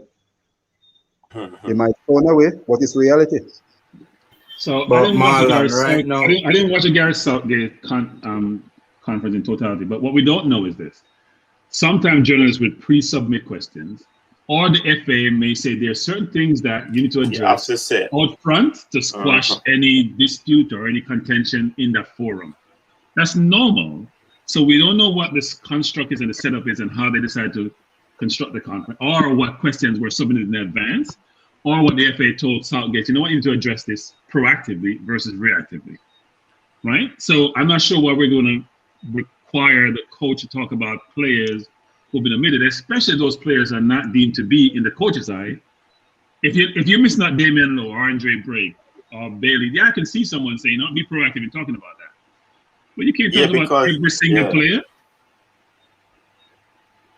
That is where we disagree, Qatar. That is where we disagree. I disagree. You know why? Can I just go Qatar? Go ahead. Qatar. I disagree because for one, many of the complaints about this squad was the wing department. Right? Many people were of the opinion that we didn't have sufficient wingers in the squad. Right? And Kaim Paris, Norman Campbell is not in the sort of club form that Kaim Paris is in. Kaim Paris is almost scoring a goal a game as a winger. Yes, we can. So if you're going to talk about Campbell, you have to talk about Paris too. I respectfully disagree. We don't have to pull out the program on this because this is administrative things. I believe that we have about 25 minutes to go. I believe that you when you provide information, then you remove speculation. When you provide information, whether it was preordained questions or questions from the floor, any good communications department would anticipate questions and have the coach have his response prepared so he's not clutching at straws and thinking off the top of his head, right? So that's just my take on it. And I think the more information you provide, the more transparent the process is. And in a low trust environment where the fans don't trust the JFF, transparency is key, and the more transparent you are, it all goes well for the program. But I saw a comment come up there to say that I am trying to tell, Cataract is trying to tell you. Hold on, Cataract. Don't adjust that. Don't adjust it. I saw it. Don't adjust it. The point that I want to make. Cataract, leave it alone. Leave it alone. Yeah, man. The point I want to make is that whether the coach or the powers that be explain that such a player is in yes or no, there's always going to be a fan favorite, and not everybody will actually be so much in liking of the selected players. So if for example the coach speaks on me not wanting to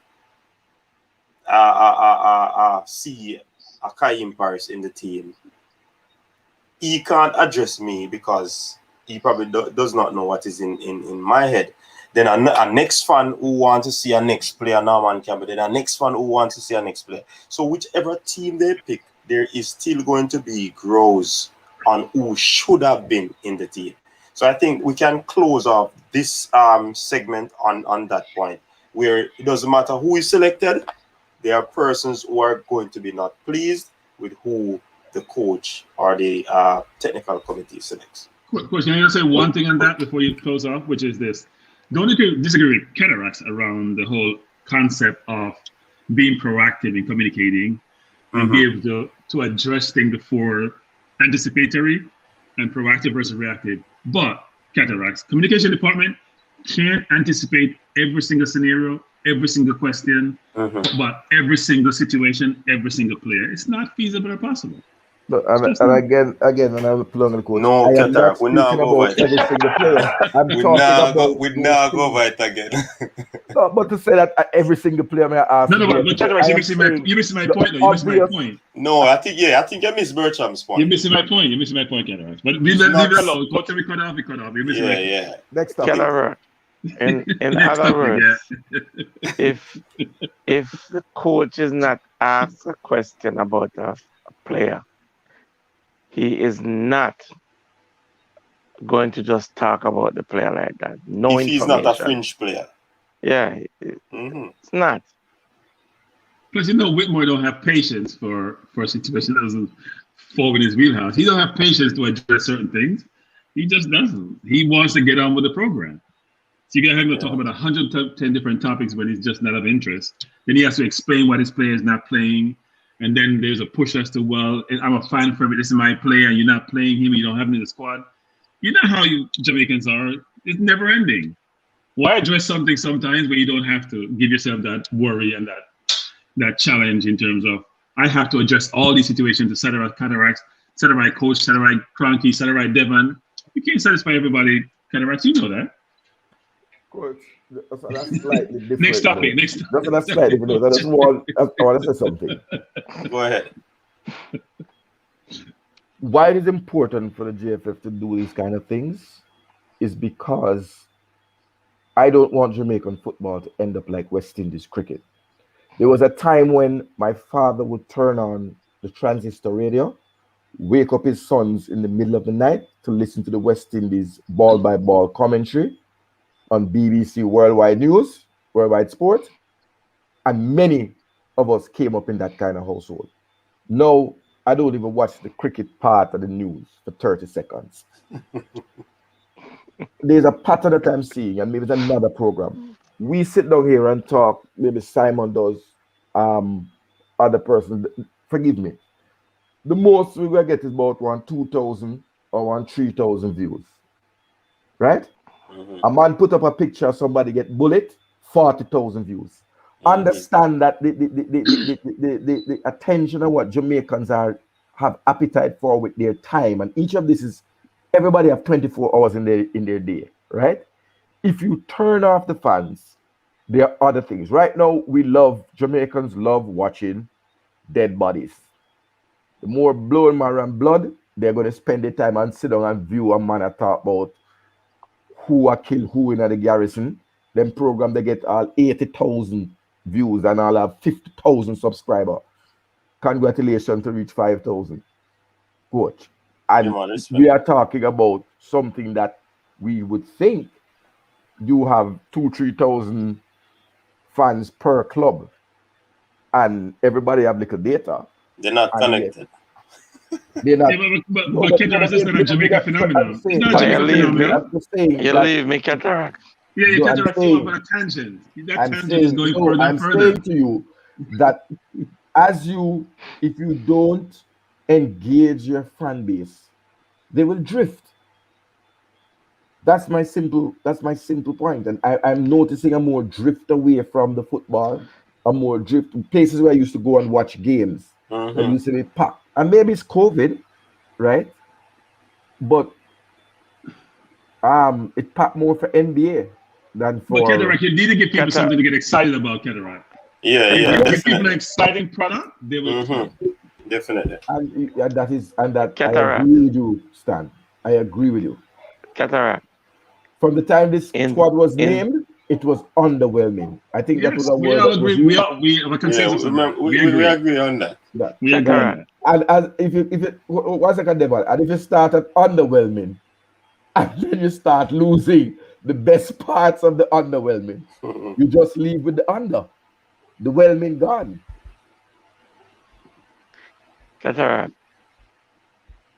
I know you're a bright man. Involuntary information. You know what that does?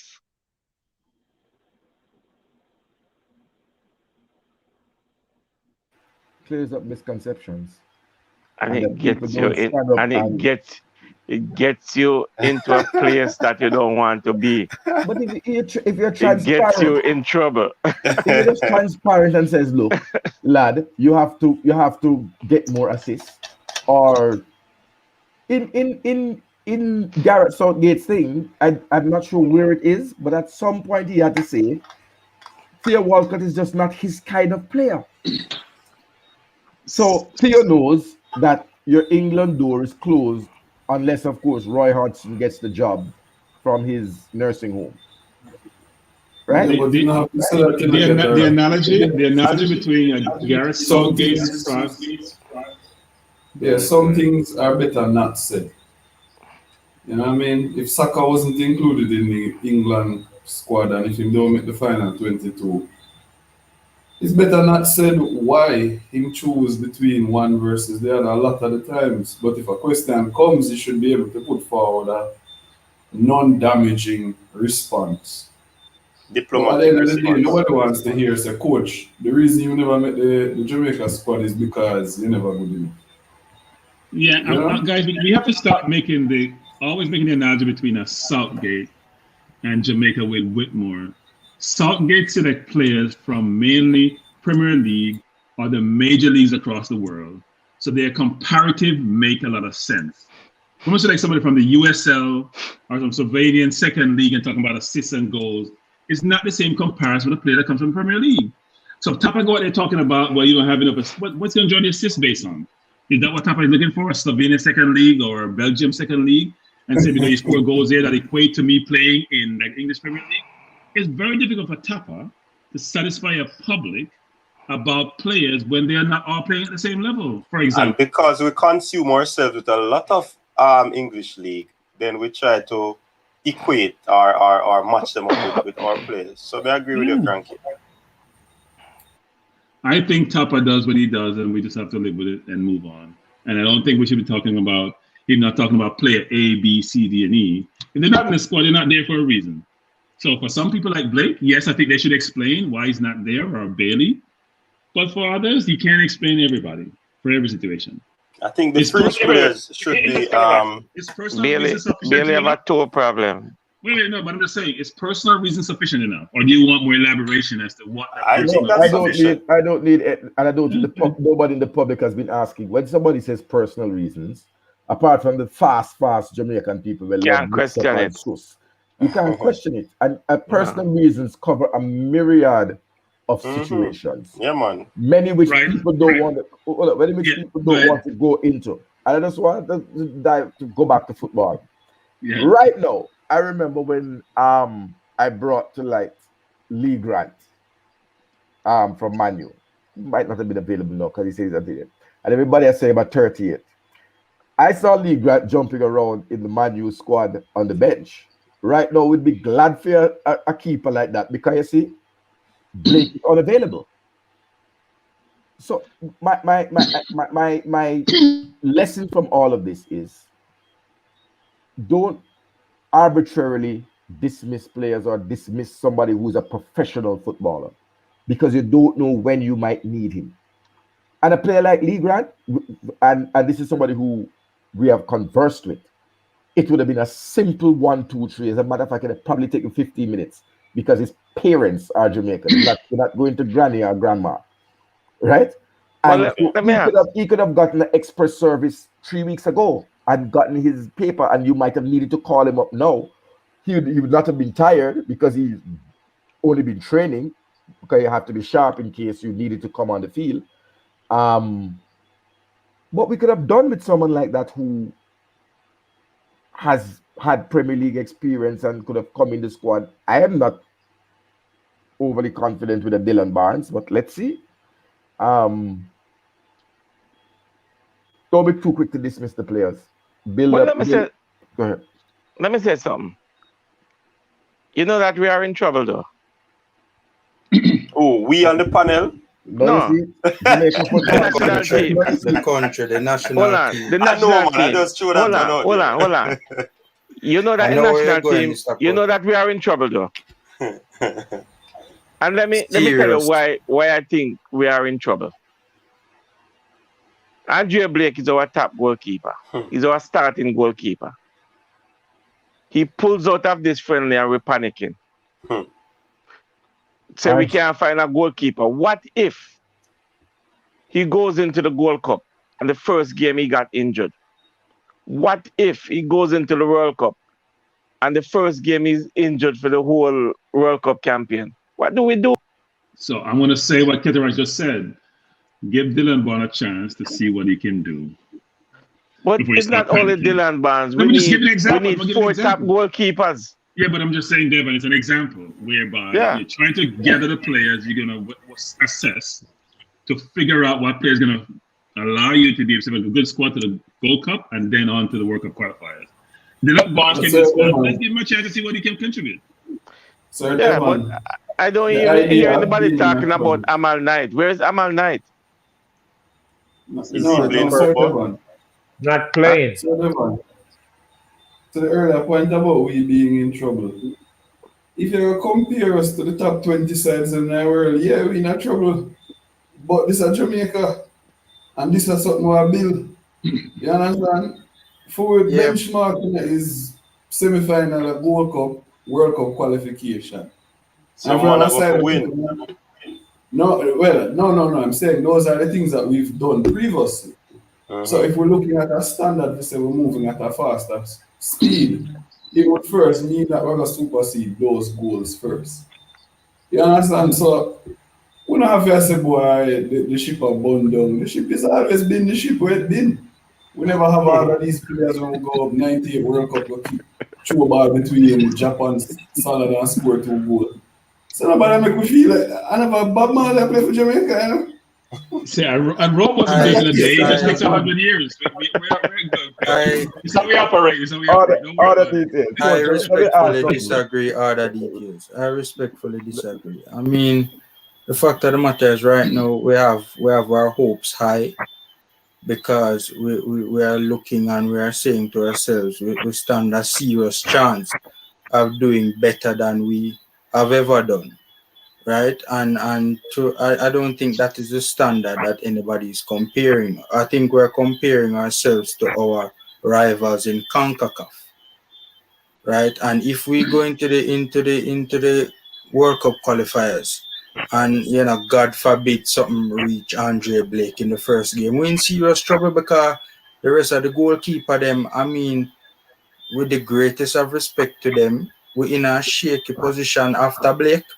Because Dylan Barnes hasn't, I mean, I can't tell you nothing about Dylan Barnes. Dylan Barnes hasn't played football in the longest while.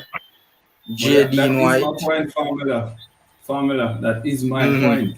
My point is that if you are playing in League One and your goal is to make it to the championship, you can't be over here saying to yourself, boy, I'm gonna have a defender like Van Dijk at Liverpool, so it's not gonna happen. The reality of football is that you work with what you have. And we all knew that if Andre Blake is not there for our World Cup qualifying, it's not going to be as good. We also know that if it's the case for Leon Bailey. However, what the value of this program stands to show is the other players that are there, the players that are on the way up. Because remember now, all of these players that we think should be the national side will not always be in the national side. The next best thing is what we need to see. So there's a lot of value in expecting performances from another goalkeeper than Andre Blake. And I wouldn't say that we are in trouble because I don't think Jamaica football ever in any trouble.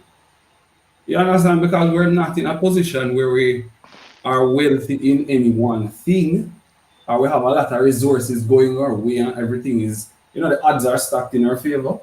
We are a small country of 3 million, 4 million people trying to beat out Costa Rica with much hundreds of millions of dollars behind them programs and the economy, Mexico, Canada and the USA, and we're cutting it.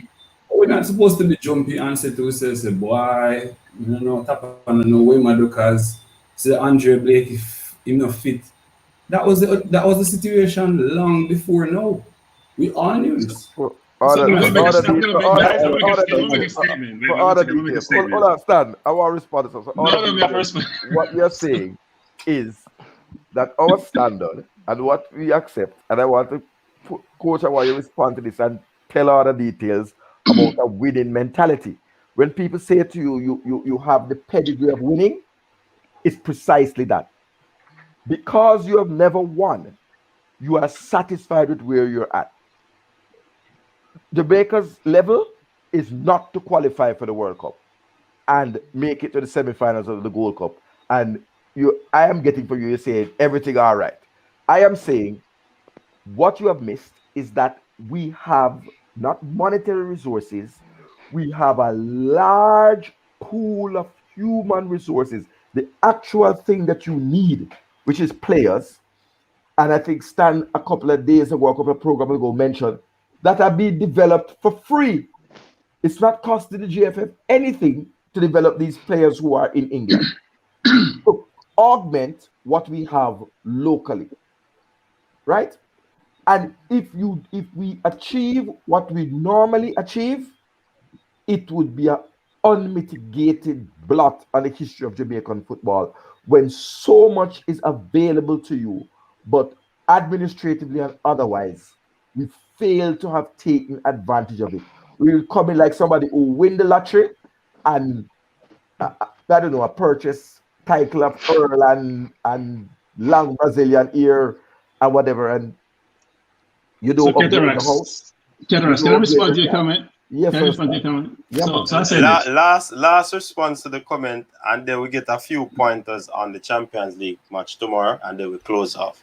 Yeah, so with all this dissatisfaction thing we have said, Jamaica has been the best position it has ever been in its history in terms of volume of players that play for the country, and who have committed to play for the country. Let me say this again. In its history, as a footballing nation, today Jamaica is the best position it's ever been in. The players who have committed or indicated they're committed to play for the country. Forget about the ones who we want to pursue and like to pursue. So let's give you some names, guys, just in terms of names. Lowe, Morrison, Antonio, Moore, Gray, Roof, Pinnock, Barnes, Reed, Mariappa. I'm not even counting the West Hardings of the world. I don't have the same view of them, right? I haven't counted my favorite friend in that. I'm going to say his name in that squad. We're talking about 10 English players with more to come who have committed to the country and who are what I deem quality players. In 98, to me, we only had about 5, and 1 or 2 of them didn't have the same respect for. So in the history of the country, in the best position we've been in, if we get all these players to come in for the Gold Cup and for the World Cup qualifiers, we should, at a minimum, be able to qualify. I understand Kedarac's perspective, which is our aspirations and goals has to be uplifted and be higher, not just make the World Cup. But you first got to get there. Then you think about the next step, which is after the bringing in more people don't like to hear this. More players to supplement who have already committed. So no matter what we're going to say about the JFF and what they've done or haven't done, we're in the best place we've ever been in our history. And I'd like somebody to dispute that, if they mind. No, we're not going to dispute that tonight. We're not going to dispute that tonight. All right, so Mark, I want you to give us your take on the Champions League match tomorrow. Who is going to win and the championship match? Swansea versus Brentford. Well, the championship playoff is a very sticky game because basically we have 3 Jamaicans and Swansea and Brentford, which Rico Henry, Jamaican heritage, and Ivan is there, and Pinnock. Then we have Jamal, we have Corey, we have Latibor there at Swansea same way. So, but I rather see Swansea going up than Brentford. All right, Cataract. Let me look at the sorry, the Champions League. Sorry, my bad. Dre, don't cut me head off, because guess what? The trophy need to come back at Carrington, Long time, reach around it. So, the blue, may I give the blue side it? As a Man U man, may I give it to the Blues. Two blues, you have a light blues and a deep blue. That ain't your call. We say Carrington, say Manchester. Okay. Straight. Cataract. Absolutely no interest in the Champions League. Don't like none of them side there. Swansalona. No, Swansea. All right. Formula. Yeah, I think Swansea will edge the championship final, and I think Manchester City will edge the Champions League final. All right, Coach Devon. I'm gonna break a few hearts tonight. I'm a Blues fans for life, and if the ship is sailing, I'm sailing with it, and if it's sinking, I'm sinking with it. And that's how I say. And I say Brentford. I think I want Pinnock to get a taste of top-level football and play some Premier League next season. All right. And see where it takes him. Yeah, man. Order. Well, it's in the writing still in a gold to Ivan Toney, so with them type of scoring and Swansea lack of scoring, coach, Brentford all the way, you see me? The thing will happen after that hours. In terms of Champions League, like I'm telling you, panelists and viewers, you better pray. Say anything Pep have in their brain. Everything we have, all of the falls 9 them when we go start and no strike and all them things they can go manage. But the great Conte, I got dish out on him in that final. Isn't it good? A one-man matter in that final day, and the man named Conte. You hear me say? When you watch Conte in that man of the match performance. And also Kevin Stewart is in a championship game to qualify for championship next year. So Blackpool will play Lincoln City tomorrow. All right, cool. Dre, my name will go up your street, All right, so championship, Brentford, one Pinnock go Premier League next season, play against Premier League opposition. And then when I go World Cup, when we name the World Cup squad on 20th day night, then feel proud of himself to say, yes, today I'm accept the call from day one. I'm a part of the team and we go World Cup. All right, so and maybe the left back follow him. Exactly. And then I also want Lowe get a contract in the Premier League still now. Although I don't think Swansea are gonna make it, I want Lowe get a contract in the Premier League. My piece here gonna come true. Brentford might pick him up. Champions League 2-1 myself. Now I gotta say the score then, but I feel say Timo Werner gonna go up on the score sheet, probably the winner for Chelsea. Go Chelsea. Regardless of the score, still Chelsea myself still, no matter what. Proud of my team. And remember this, first time whole season, 100% fit squad I got play. 100% fit. Everybody back. Kovacic back. Kante back. Gilmore. Everybody ready to go. Everybody up on the plane. Even Giroud let them fly to the plane. Boy, them in a good spirit. You see that? Blues, go Blues. Let's see how they were. Yeah, Blue one. couple things. Only 11 players can play, so I don't care who's fit. Only you can't play 50 people. No, my yeah, the subs them. No, but you can't play. You can't play only 11 at a time. Whether you have subs or not. Kante is a 12th and 13th player, do you know? Yeah, I think Man City will win if Pep doesn't try to be too cute, and he's always messing up when he comes to semi-final and final. So if he doesn't try to be cute, they should beat Chelsea. They're a better team. You gotta have the ball to be able to score goals, and they keep the ball really well. And for the championship, I think Brentford will win, unless their manager did what he did last week, which is don't realize you have to have a balanced team taking corners. Which I can't. How can a player score from their own half on a corner is beyond me. So unless they are a very offensive team, if they structure their team well, because Swansea is very defensive and don't give up a lot of goals, so they just got to make sure they're balanced offensively, but they should win. All right, so big up yourself, people. Yeah, that's the end of the show. We asked for extra time. There it is, 3 minutes extra time. So big up to all of the panelists who came on just to chime in, just to talk about football, just give their views on the whole matter. Big up yourself. Tomorrow again, we kickstart the whole thing of the triple treat. Big up to the commenters in the comment section. Big up to the viewers. I see some people who have been with us from 7. They are still on, because to have 170 odd up to 80 odd people on before we ended now, it goes to show that, you know, people are watching what is happening. So big up yourselves, people. Thanks again for tuning in to the show. See you tomorrow, like I normally say. Peace out. Your style and your flavor make the city rock. They must say the season come out with a bang. Coach Minzy, best round here.